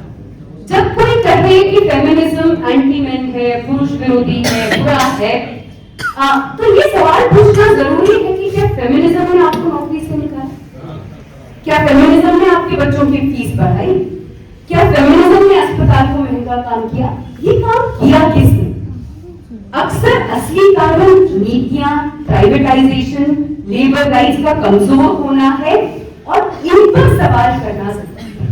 और इनसे सवाल हटाने के लिए हम देखते हैं किस तरीके से नारीवाद का डिस्टॉर्शन, डाइल्यूशन और उसके खिलाफ इस तरीके के दुष्प्रचार होते हैं। तो फिर रास्ता क्या है? नारीवाद कहता है कि पब्लिक हेल्थ मजबूत हो, पब्लिक एजुकेशन मजबूत हो, हाउसिंग, सैनिटेशन, ट्रांसपोर्ट, ये सब बेसिक राइट्स हो, और इनको बेसिक राइट्स कहने में एक समझ भी। बिना पब्लिक हेल्थ के मजबूत हुए हम महिलाओं के रिप्रोडक्टिव जस्टिस या प्रजनन के अधिकारों की बात नहीं कर सकते। जब अस्पताल महंगे रहेंगे तो कैसे महिलाओं को कोई भी रिप्रोडक्टिव राइट अवेलेबल होगा? हम पब्लिक एजुकेशन की अगर बात ना करें, जहां पे राइट टू एजुकेशन का मतलब right to equal quality of education होगा, एक ऐसा एजुकेशन होगा जो आपको समाज के गैर बराबर ढांचों की आलोचना कर पाने का दृष्टिकोण देगा। अगर ऐसी शिक्षा पब्लिक नहीं होगी तो हम कैसे मान के चल सकते हैं कि महिलाएं अपने अधिकारों की बात कर पाएंगी? तो शिक्षा का प्राइवेटाइजेशन या एनईपी जिस तरीके के बदलाव शिक्षा में लाने की कोशिश कर रहा है, उसको क्रिटिकल थिंकिंग से हटा के सिर्फ स्किल तक छोड़ रहा है, ये एकदम नारीवाद के आगे भी सवाल है। क्योंकि शिक्षा कमजोर होगी तो नारी आंदोलन भी कमजोर। बिना housing, social security, transport ensure किए हम कल्पना नहीं कर सकते हैं कि एक महिला एक हिंसक परिवार या कार्यस्थल की स्पेस को छोड़ पाएगी। हम हाउसिंग इंश्योर नहीं करेंगे लेकिन उम्मीद रखेंगे कि महिला अगर डोमेस्टिक वायलेंस की शिकार है तो वो घर छोड़ के जाएगी कहां? तो सोशल सिक्योरिटी के सवाल, हाउसिंग के सवाल एकदम नारीवाद आंदोलन के सवाल। इन सबका क्योंकि जब भी शिक्षा, स्वास्थ्य, सामाजिक सुरक्षा, इन सब व्यवस्थाओं का प्राइवेटाइजेशन होता है तो उसका हिडन कॉस्ट अक्सर महिलाओं का समय और श्रम होता है। निजीकरण के खिलाफ लड़ाई निश्चित तौर पर नारीवाद की लड़ाई है, न उदारवाद के खिलाफ लड़ाई जो प्रॉफिट का प्राइवेटाइजेशन करता है, इनसिक्योरिटीज का सोशलाइजेशन करता है। उसको वो इनसिक्योरिटी सबकी होगी लेकिन पब्लिक के रिसोर्सेज उनके प्राइवेट मुनाफे के लिए होंगे। इन सबके खिलाफ लड़ाई नारीवाद की ही लड़ाई है। तो आज लड़ना होगा कि वर्कप्लेस प्रोटेक्शंस मजबूत हो, क्रेच, सुरक्षित परिवहन, डिग्निटी, लीव पॉलिसीज, इनको हम सुविधा नहीं अधिकार माने। लेबर लॉज ऐसे हो जो कामगार की सुरक्षा दे, ना कि अस्थायीकरण बढ़ाकर निरीक्षण घटाकर ठेकेदारी बढ़ाकर शोषण कर रहे हैं। आज लेबर कोड्स, काम के घंटे बढ़ाने जैसी नीतियों पर बहस में ट्रेड यूनियंस की चिंता यही है कि फ्लेक्सिबिलिटी के नाम पे ओवरवर्क, ओवर टाइम को नॉर्मलाइज किया जा रहा है और महिलाओं के लिए जैसे ये और कठिन होगा।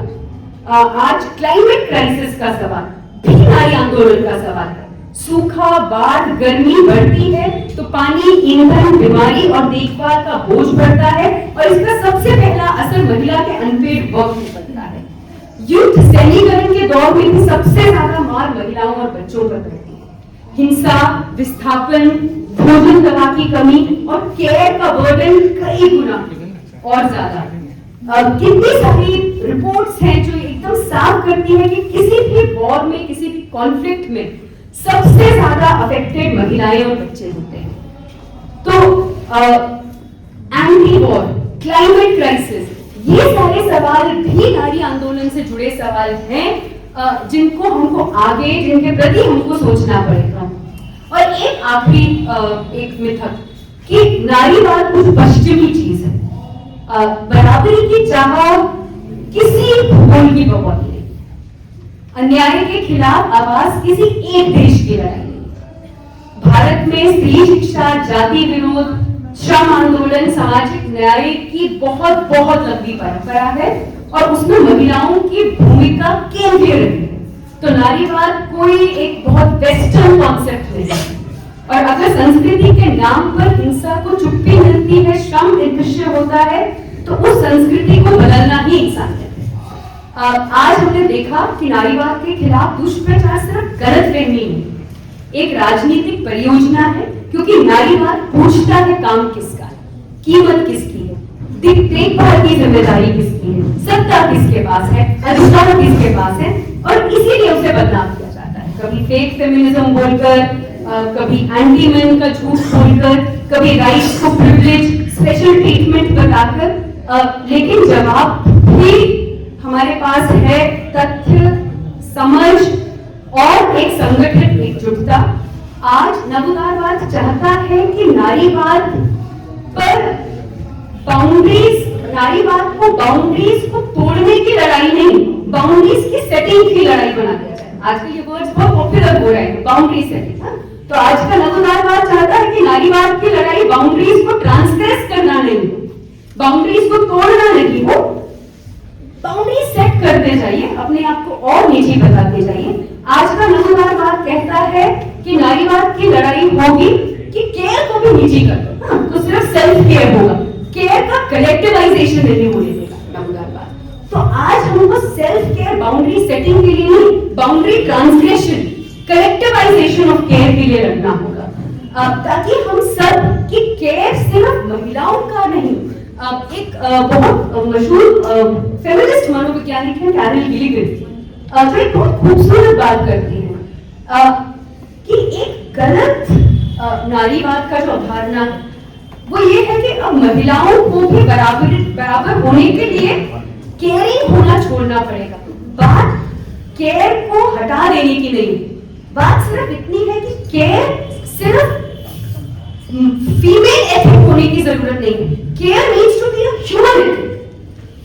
केयर की जिम्मेदारी सब पे है। तो आज जरूरत है लव, केयर, इन सबको कलेक्टिवाइज करने की। हम देख रहे हैं कि आजकल सुनना गायब हो गया है। केयर आप छात्रों से बात करें तो कोई सुन नहीं रहा। आपको अगर सुनना है तो उसके लिए भी पैसा देके थेरेपिस्ट के पास जाना पड़ेगा। मैं ये नहीं कह रही हूँ कि थेरेपिस्ट के पास जाना बुरा है, ये है कि सिर्फ थेरेपिस्ट ही सुनेगा और कोई नहीं सुनेगा। तो हमारे जो सामाजिक बॉन्ड्स हैं, जो केयर हम सबकी कलेक्टिव रिस्पॉन्सिबिलिटी, जो हमारी लड़ाई होती थी कि बीच में बाउंड्रीज ना रहे, हम सबके लिए रह पाए, उन लड़ाइयों को मजबूत करना ताकि हम सबका ह्यूमनाइजेशन। मैं शिक्षा के अवधारणाओं को पढ़ाती हूँ, क्रिटिकल पेडागोजी पढ़ाती हूँ। तो पॉलो फ्रेडरिक बहुत सुंदर बात करते हैं ना कि पेडागोजी ऑफ द ऑप्रेस्ड, यानी जो शोषित तबका है, उसका जो शिक्षा की जो पद्धति होगी वो ऑप्रेस्ड से लड़ेगी, लेकिन ऑप्रेस्ड को ह्यूमनाइज भी करेगी। ऑपरेशन के खिलाफ की लड़ाई नया ऑपरेसर बनने में नहीं, ऑपरेसर जैसा बनने में नहीं, नया ब्राह्मण, नया आदमी, महिलाओं को अल्फा मेल ये नहीं बनना है। हम सबको और ह्यूमनाइज होना, ताकि हम सब पूरे ह्यूमन हो सके। जेंडर हम सब जानते हैं कि एक सोशल कॉन्स्ट्रक्ट है। फिजियोलॉजी सिर्फ हमारे रिप्रोडक्टिव पार्ट्स, हम फिजिकली कैसे दिखते हैं इतना तय है। महिला के हाथ धुलेंगे, आदमी के हाथ मशीन चलाएंगे, ये बायोलॉजी ने नहीं तय किया था, ये समाज ने तय किया था। तो आज जरूरत है कि उन बाइनरीज को हम तोड़ पाए, और वो तभी टूटेंगी जब हम ज्यादा ह्यूमनाइज हो पाए, जब हम एक सोशलिस्ट एक ऐसी लड़ाई लड़ेंगे जो सिर्फ पीस ऑफ केक के लिए नहीं, जहां पे हमको भी शोषण करने का अधिकार मिल जाए, मैं भी कहीं की सीईओ हो जाऊं, मैं भी 4 लोगों को निकाल दूं, ये वो लड़ाई नहीं है। ये किसी और को प्रताड़ित करने में अपना हिस्सा मांगने की लड़ाई नहीं है, ना ही ये प्रताड़ित होने में बराबरी देखने की लड़ाई। ये सचमुच में न्याय की लड़ाई है, एक समतामूलक समाज की लड़ाई है, एक ऐसी लड़ाई है जो कई और लड़ाइयों से जुड़ती है। क्योंकि हमने पहले ही कहा कि पितृ सत्ता अकेले से नहीं खड़ी है, पूंजीवाद, जाति व्यवस्था, नवउदारवाद, कॉलोनियलिज्म, ये साथ मिलके उसे स्ट्रॉन्ग बनाते हैं, उसको पावरफुल बनाते हैं। तो अंत में एक ब्लैक फेमिनिस्ट थिंकर है ऑड्रे लॉर्ड, उनकी कुछ पंक्तियों से अपनी बात खत्म करूंगी कि मैं मुक्त नहीं हूं जब तक कोई और औरत मुक्त नहीं, चाहे उसकी जंजीरें मेरी जंजीरों से अलग ही क्यों ना हो। तो नारीवाद का उद्देश्य होना चाहिए, ये हमारी राजनीति होनी चाहिए, एक ऐसी दुनिया जहां बराबरी सिर्फ सिद्धांत नहीं, एक रोजमर्रा की सच्चाई हो, क्योंकि किसी एक की मुक्ति अधूरी है जब तक सबकी मुक्ति अधूरी। धन्यवाद।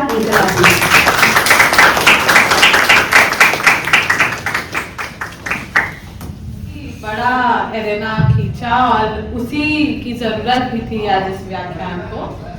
और अब देर ना करते हुए समता जी आए और उनके कुछ बातचीत हम लोग कर सकते हैं, अभी हमारे पास समय है तो उसमें जुड़ना चाहेंगे लोग। हाँ,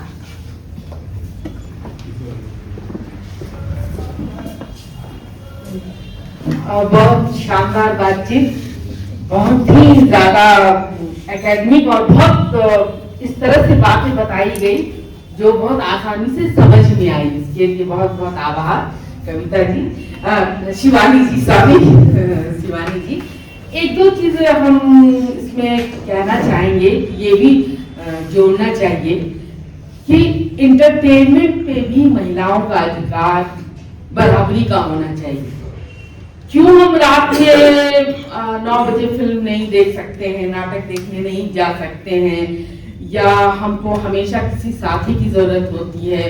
अभी भी हम लोग अगर रात में देर कोई कार्यक्रम होता है तो घबराहट होती है कि कोई साथ चले। तो ये अधिकार भी हमारा होना चाहिए कि हम आसानी से खुले दिमाग, खुले मन से बिल्कुल इंटरटेनमेंट के हमारा जो अधिकार है, क्योंकि एक स्वस्थ समाज के लिए इंटरटेनमेंट सभी के लिए बहुत जरूरी है। दूसरी बात ये कहना था कि अपनी पसंद पर हमारा अधिकार। एक छोटा सा एग्जाम्पल देना चाहेंगे कि कैसे हमारे खाने पहनने की पसंद जो हमारी नहीं होती है और हम स्वीकार कर लेते हैं कि ये हमारी पसंद है। एक बताना चाहेंगे कि एक महिला, मुर्गा सब लोग खाते होंगे मेरे ख्याल से, उसमें एक पीस होता है पथरी, तो जनरली उसको बेकार ही समझा जाता है। तो एक बुजुर्ग महिला हमेशा कहती थी कि हमको पथरी बहुत पसंद है। पथरी पसंद है जिसको कोई नहीं खाता है, नहीं हम मेरे लिए पथरी बहुत रखना। तो बाद में जब काफी बातचीत हुई कई सालों बाद, पता चला कि घर में जब भोजन का ये होता है, और मेरा काम भी रहा है महिलाओं के साथ, तो सब्जी दाल ये सब चीजें, पापड़, या मीठा, ये सब महिलाओं के प्लेट में बहुत बाद में आती हैं और लगभग नहीं भी आती हैं। अगर घर का पुरुष काम करने चला गया है तो आज वो दिन के खाने पे नहीं होगा या रात के खाने पे नहीं होगा, तो महिला अपने लिए बहुत ही साधारण सी चीजें बना लेती हैं और कहेंगी कि अरे क्या है, अकेले तो खाना है, हम क्या बनाएं, ये क्या बनाएं। उसी तरह से जब घर में कम रिसोर्स रहता है तो जो अच्छा भोजन होता है वो हम अपने पुरुषों को देते हैं, पति को, ससुर को, बेटों को देते हैं, बेटियों को भी शामिल नहीं करते हैं। और धीरे धीरे वो पसंद जो है वो उनकी पसंद बन जाती है। बाद में वो स्वीकार कर लेती है कि ये मेरी पसंद है, इसीलिए हम खाते हैं। वो उसको क्वेश्चन नहीं करती है कि ये पसंद बना कैसे, ये क्यों सबसे बिना घी वाली रोटी हमारी आदत हो जाती है खाने की, अगर घर में सब कोई घी वाली रोटी खाता है। तो इस पर भी थोड़ा सा लगता है ये होना चाहिए। Thank you.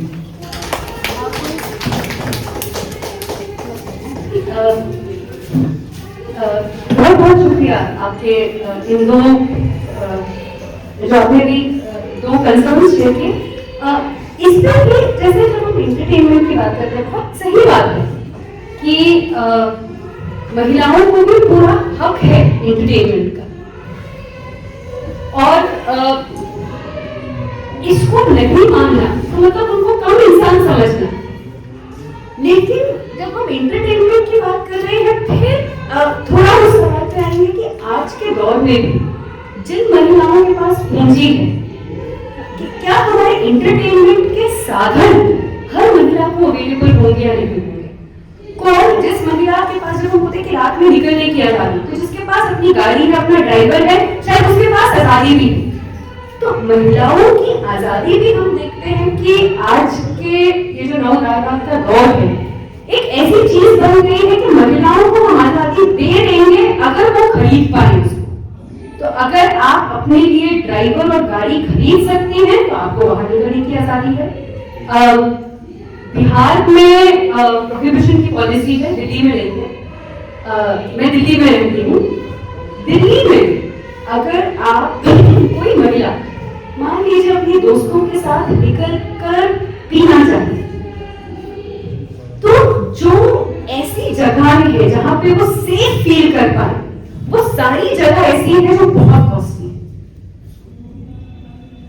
तो महिलाओं के एंटरटेनमेंट में भी हम देखते हैं कि जिस महिला के पास उतना पैसा है कि वो किसी एक ड्रिंक पे हजारों खर्च कर सकती है, मार्केट उसको आजादी बेचने के लिए तैयार है। आप जाइए पीछे। तो हम एंटरटेनमेंट एकदम महिलाओं का हक होना चाहिए और सार्वजनिक हक होना चाहिए। ये ऐसा हक होना चाहिए जो इस पर निर्धारित ना हो कि क्या आपके पास उस हक को खरीद पाने की पूंजी है या नहीं। क्या वो महिला जिसके पास पैसा नहीं है उसके लिए कोई एंटरटेनमेंट का साधन है। हमारे हॉल्स भी दिल्ली में आप आइए, सिंगल स्क्रीन हॉल्स गायब होते जा रहे हैं। कोई श्रमिक महिला कहां मूवी देखने जाएगी।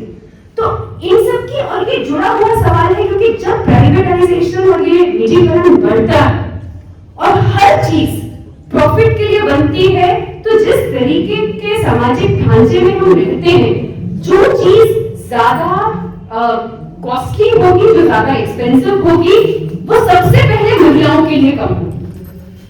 तो जरूरी है कि फिर हम एंटरटेनमेंट भी सबके लिए अवेलेबल हो की भी बात करें, क्योंकि नहीं तो फिर वही होगा कि 1% महिलाओं के लिए अवेलेबल है, हम 99% के लिए कैसे इंश्योर करें। और एक एक सुंदर किताब है, अगर आप में से कोई इंटरेस्टेड हो, बॉम्बे के 3 स्कॉलर्स हैं, शिल्पा फटके, समीरा खान और एक और जिनका मैं नाम भूल रही हूँ, वाई लॉइटर, कि सार्वजनिक स्थलों पर महिलाओं के अधिकार। और वो एक और बात करते हैं, एक्चुअली ये जो पूरा निजीकरण हुआ है चीजों का, मॉल बन जाना, अब गिग वर्कर्स हैं, आपको घर से निकलना भी नहीं पड़ेगा सामान लेने के लिए। सड़कों पर जितनी ठेले, जितनी छोटी छोटी दुकानें कम होंगी, महिलाओं की असुरक्षा उतनी ही बढ़ेगी। इतने मॉल्स बन गए हैं, इतनी गेटेड सोसाइटीज हो गई हैं, उन सब में भी हर चीज का इतना प्राइवेटाइजेशन हो गया है कि सच में इन सब का खामियाजा महिलाओं को भुगतना पड़ रहा है। अपने पहनावे, खाने की, और यही है कि जब हम शिक्षा की बात करते हैं, मैं आपके जो खाने को लेके आपने जो बात करी, सही बात है कि बहुत, ये तो वर्षों से चला आ रहा है जिस तरीके से जेंडर की कंडीशनिंग होती है। बहुत सारी थिंकर्स, सिमोन डे ब्यूवर, बहुत सारी कह के गई है कि महिला पैदा नहीं होती, महिला बनाई जाती। और महिला बनाने की प्रक्रिया ये है कि हम बोलेंगे कि तुम अगर एक ही गिलास दूध है तो लड़के को मिलेगा, आपकी जरूरतें नहीं हैं। अभी एक मूवी आई थी, काफी प्रचलित हुई, लापता लेडी, जिसमें एक महिला कहती है मैं भूल ही गई कि ये चीज मुझे खाना पसंद थी। अब ये सोशल रिप्रोडक्शन जो है कि महिलाओं को महिलाएं ही हम ऐसे एक दूसरे को बना रहे हैं, और जब तक हम बाहर नहीं निकलेंगे, हम शिक्षा तक नहीं पहुंचेंगे, तब तक ये अवधारणाएं टूटने नहीं वाली है इतनी आसानी से। एक बहुत इंटरेस्टिंग चीज है, जब पैंडेमिक हुआ और सारा शिक्षा ऑनलाइन हो गया, तो हमको लग रहा था कि सब स्टूडेंट्स, जाहिर सी बात है बहुत सारे स्टूडेंट्स अनकंफर्टेबल फील कर रहे हैं, समझ में नहीं आ रहा था, सब छोटे छोटे डब्बों में दिखते हैं, आधे लोग ऑन नहीं कर पाते हैं। तो हमको लगा कि जब पैंडेमिक खत्म होगा तो सब लोग कितना अच्छे से वापस लौटना चाहेंगे क्लासरूम में। एक बहुत बड़ी दिक्कत, क्योंकि मैं जो दो विषय पढ़ाती हूँ, एजुकेशन और साइकोलॉजी, ये दोनों विषय ऐसे हैं जिसमें ज्यादातर महिलाएं हैं। इन दोनों विषयों में मैंने देखा कि महिलाएं के परिवार चाह रहे थे कि शिक्षा ऑनलाइन ही रहे, क्योंकि ऑनलाइन शिक्षा होगी तो महिला को स्किल और डिग्री तो मिल जाएगी, लेकिन वो बाहर निकल के जो बिगड़ सकती है, बाउंड्रीज ट्रांसग्रेस कर सकती है, प्रेम कर सकती है, सोचना सीख सकती है, उस पर रोक लग जाएगा। तो अब एक ऐसी शिक्षा व्यवस्था रहेगी जहां पे महिला को डिग्री मिल जाए, डिग्री के फलस्वरूप नौकरी मिल जाए, नौकरी के फलस्वरूप परिवार को एक एक्स्ट्रा आय मिल जाए, लेकिन लड़की सोचना न सीखे, वो बाहर किसी से दोस्ती ना करे, वो बाहर ना निकले।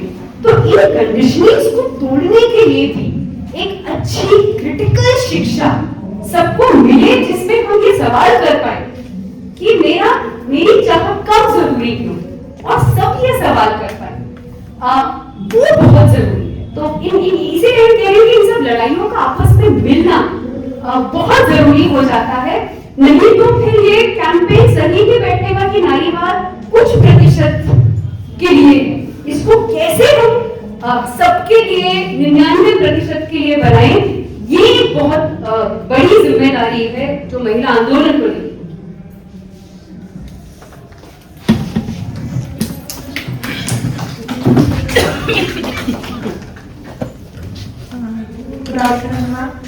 तो मेरा सवाल आपसे ये था कि जैसे ये सेमिनार तो बेसिकली नारीवाद पे ही हो रहा है, और मैंने इससे पहले मोना मैम को भी सुना था, तो वो भी एक अघोरी कामिनी देवी का ही सेमिनार था, एक महिला पे ही का सेमिनार था। इससे पहले भी मैंने काफी सेमिनार पटना में मतलब अटेंड किए, सब में ज्यादातर जो स्पीकर हैं वो पुरुष है। ऐसा नहीं है कि मतलब एक पढ़ी लिखी, जैसे आप प्रोफेसर हैं और या फिर लोग इंडिपेंडेंटली पढ़ते हैं, पढ़ी लिखी महिला ही मंच में जा सकती है, वही बोल सकती है। तो मैं ये आपसे पूछना चाह रही थी कि जैसे जब लेबर लॉज की लड़ाई की बात होती है, या फिर कई फेमिनिस्ट ये भी बात करते हैं कि मार्क्सिस्ट जो है वो अलग से फेमिनिस्ट विंग बनाने के फेवर में नहीं रहते हैं, वो कहते हैं कि वर्कर्स का विंग बनाइए और उसी में हम सबकी बात करेंगे। तो कब तक नारीवाद की जो बात है और उस बात को रखने के लिए जो फीमेल स्पीकर हैं, वो कब तक सिर्फ नारीवाद के मंच ढूंढेंगी? मतलब एक अगर आप मार्क्सिस्ट मंच में कब उनको जगह देंगे, प्रोग्रेसिव मंच में कब आप फीमेल स्पीकर्स को जगह देंगे? तो ये काफी आगे बढ़ने के बाद भी ये प्रश्न आ रहा है, तो इस पे आप कुछ बोलिएगा। समय भी देखते चलना। सबसे पहले तो मैं बहुत खुश हूँ कि मैं आज यहाँ आई हूँ और मैं बहुत भावुक हो गई हूँ। धन्यवाद समता जी मुझे बुलाने के लिए, और 2 घंटा या 3 घंटा या 1 घंटा मुझे अपने आप से मिलाने के लिए।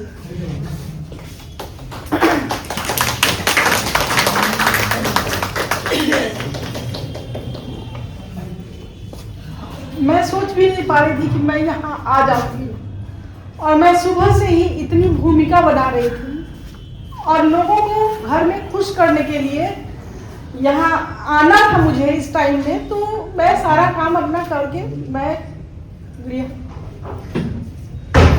होम मेकर हूँ।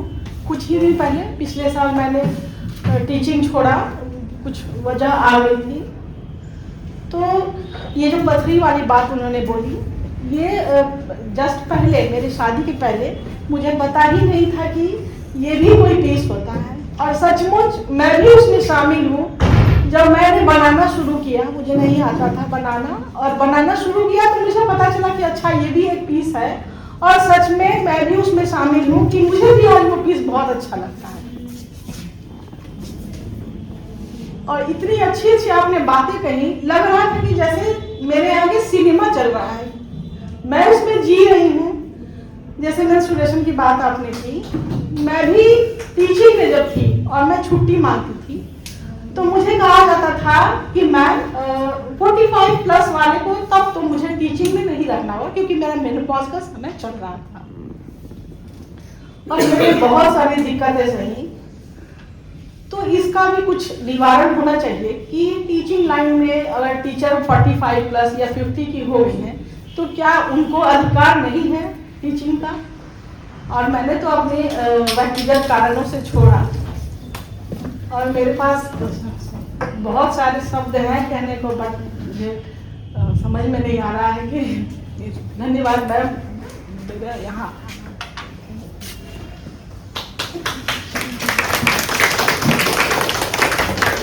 बहुत बहुत शुक्रिया।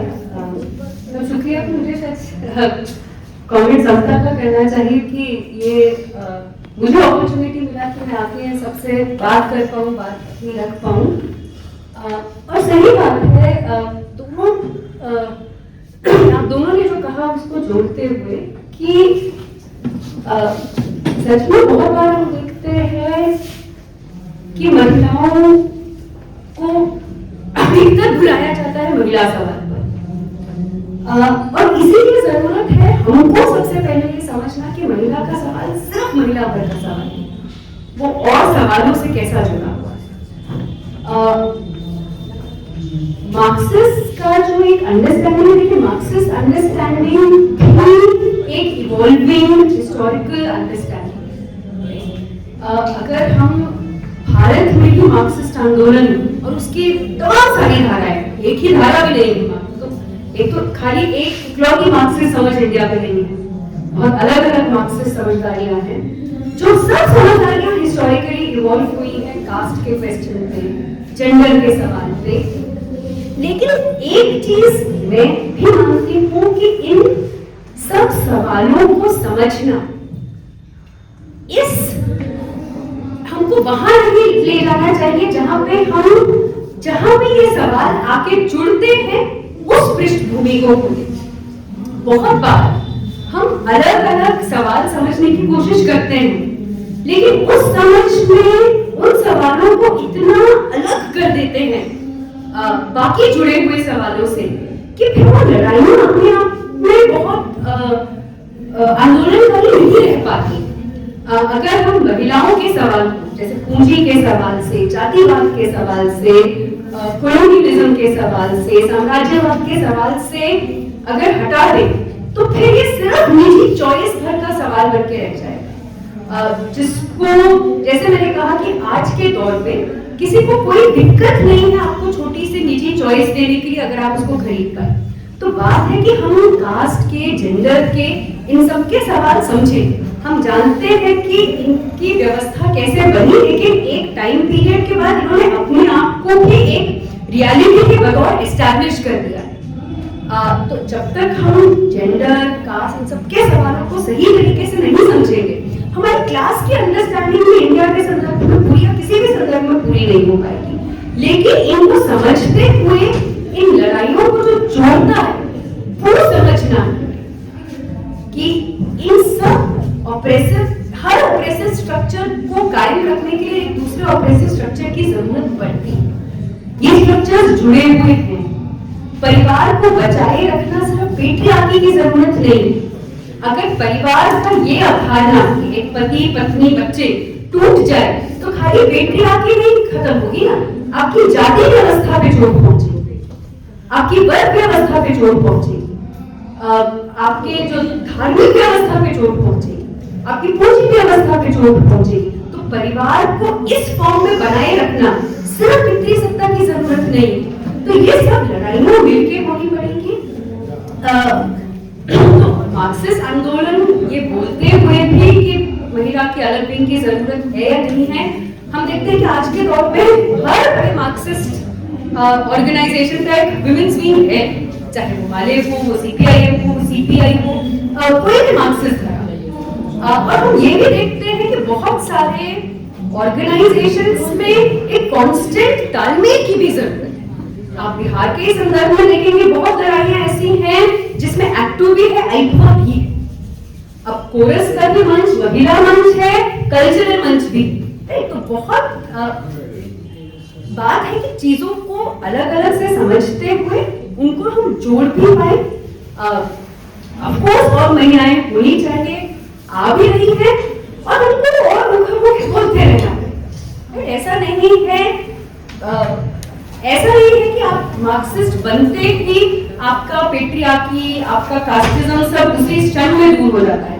वो जिंदगी भर की लड़ाई है, अपने कंडीशनिंग से लड़ते रहना। और उम्मीद ये है कि ऐसी जगहें आपको कम से कम वो कॉन्टेक्स्ट देंगी जिसमें आप ये बैगेजेस, ये अंडरस्टैंडिंग्स को छोड़ पाए, जो आपके इन assumptions पे बेस्ड नहीं होगी, जहां पे रहबामी की assumptions होगी कि आप इनसे बाहर निकलें, आप इनको तोड़ पाए। और हम जो आप कह रहे थे बहुत जरूरी चीज है कि मेंस्ट्रुएशन का सवाल, चाइल्ड केयर का सवाल, आज के दौर में ऐसे बहुत बड़े बड़े नेता हैं जो बोलेंगे कि महिलाएं बच्चा नहीं पैदा कर रही हैं और कितनी बड़ी दुख की बात है, उनको बच्चा पैदा करना चाहिए। लेकिन जब बच्चा पैदा करे तो फिर आपको उसके लिए आपके एम्प्लॉयर्स बोलेंगे नहीं कि महिलाओं को ये लीव चाहिए होता है, वो लीव चाहिए होता है, तो उनको हम नौकरी पे कैसे रखें। तो इसीलिए जो मैं कह रही हूँ कि बात सिर्फ इतनी नहीं है कि महिलाओं को इन जगह पे एंट्री दी जाए भर की लड़ाई में, वहां पे एंटर होके, इसीलिए ये बात आता है कि फेमिनिस्ट कौन है जो किसी वर्क प्लेस में एंटर कर जाए। वो किसी का एक इंडिविजुअल स्ट्रगल, और इंडिविजुअल स्ट्रगल को मैं अंडरमाइन नहीं कर रही हूँ, लेकिन आप अपने निजी परिश्रम से कहीं पे पहुंच जाते हैं, लेकिन वहां पे जाके आप उस सिस्टम का पार्ट बन जाएंगे। या जो महिलाएं आप तो दरवाजा खोल के अंदर आ गए, जो अभी दरवाजे के बाहर हैं, उनके लिए क्या आप दरवाजा खोलेंगे? क्या आप अंदर आगे उस सिस्टम को ट्रांसफॉर्म करने की जरूरत समझेंगे या नहीं समझेंगे? यहाँ से फेमिनिज्म परिभाषित होगा।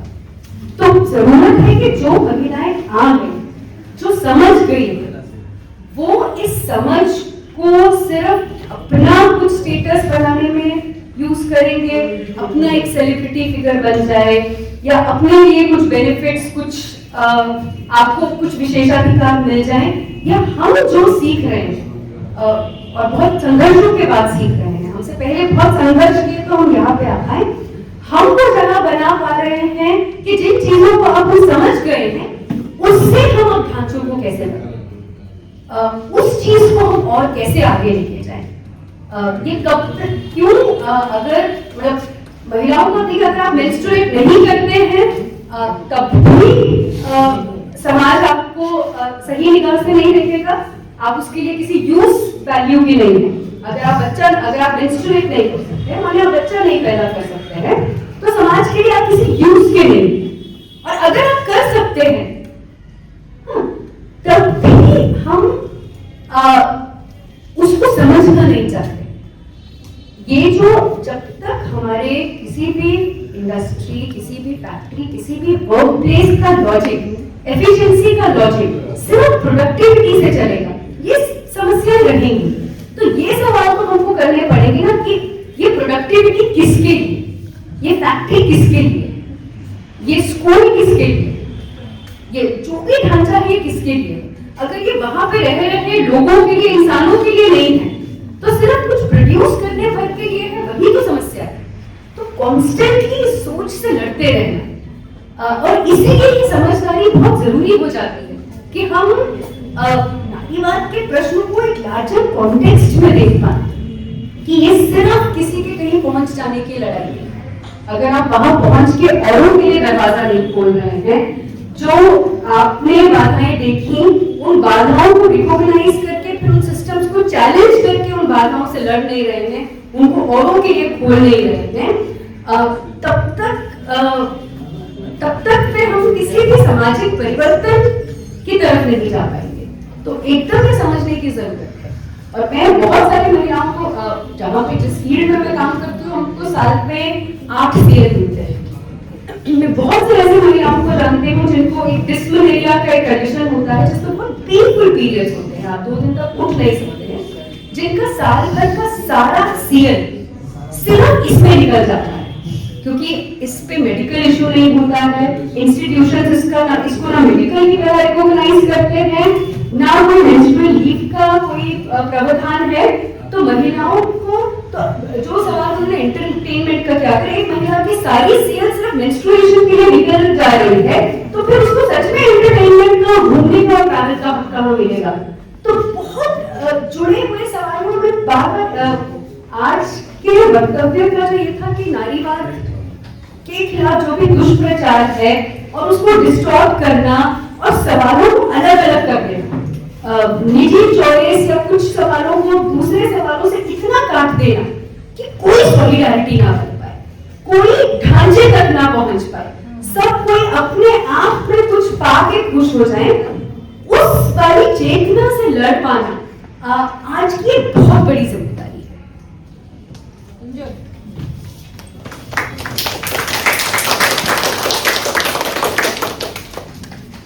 अब हम समकालीन से चाहते हैं कि वो आए और धन्यवाद ज्ञापन से इस कार्यक्रम की समाप्ति करें। वहीं से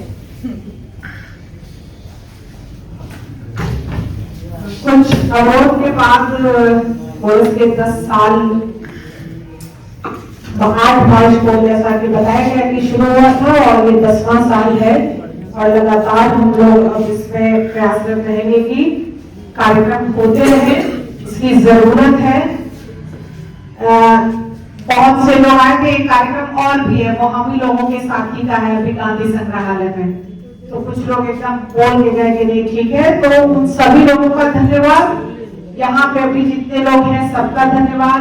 केडी जी हैं, अनिल जी आए हैं, प्रीति जी हमारे यहाँ एक फाउंडर मेंबर यहाँ बैठी हुई है, जैसे निशा जी हैं, प्रीति सिन्हा जी है, रीना हमेशा मुझे बहुत आश्चर्य से भर देती हैं, ये मेरे लिए बहुत एक खुद मुझे प्रेरणा देती है रीना, एक इनका भी बहुत धन्यवाद।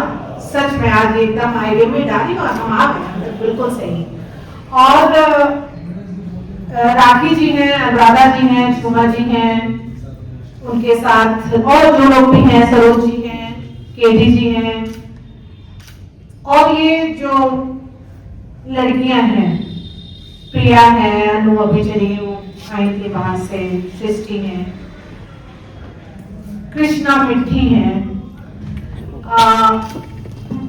मुझे बहुत सब लोगों को धन्यवाद कहना है और आगे आप सब लोगों के साथ की उम्मीद करते हुए। और जब इतना नाम हुआ तो देखिए एक नाम भूल रहे थे, वंदना जी भी हैं, साथी भी आई हैं, सबको बहुत बहुत धन्यवाद। रानी जो इलाहाबाद, प्रतिमा नाम है इनका, इलाहाबाद में अभी कोरस बहुत शानदार तरीके से ये कर रही हैं, इनका भी बहुत धन्यवाद। निशा जी बलिया से जो कि कोरस के फाउंडर मेंबर है उनका, और सबसे अंत में शिवानी जी का बहुत बहुत धन्यवाद कि हम लोग बस एक ये था कि एक करना है कुछ, क्योंकि होली भी है और फिर 8 मार्च को बहुत कार्यक्रम रहते हैं। शुरुआत हम लोगों ने 8 मार्च से की थी। कार्यक्रम बहुत होते हैं, होली भी है, क्या किया जाए। और कोरस तो मतलब जब हम ये बता रहे थे क्या कहें, अच्छा गाना और नाटक नहीं होगा, हमने कहा कि नहीं वो भी होगा।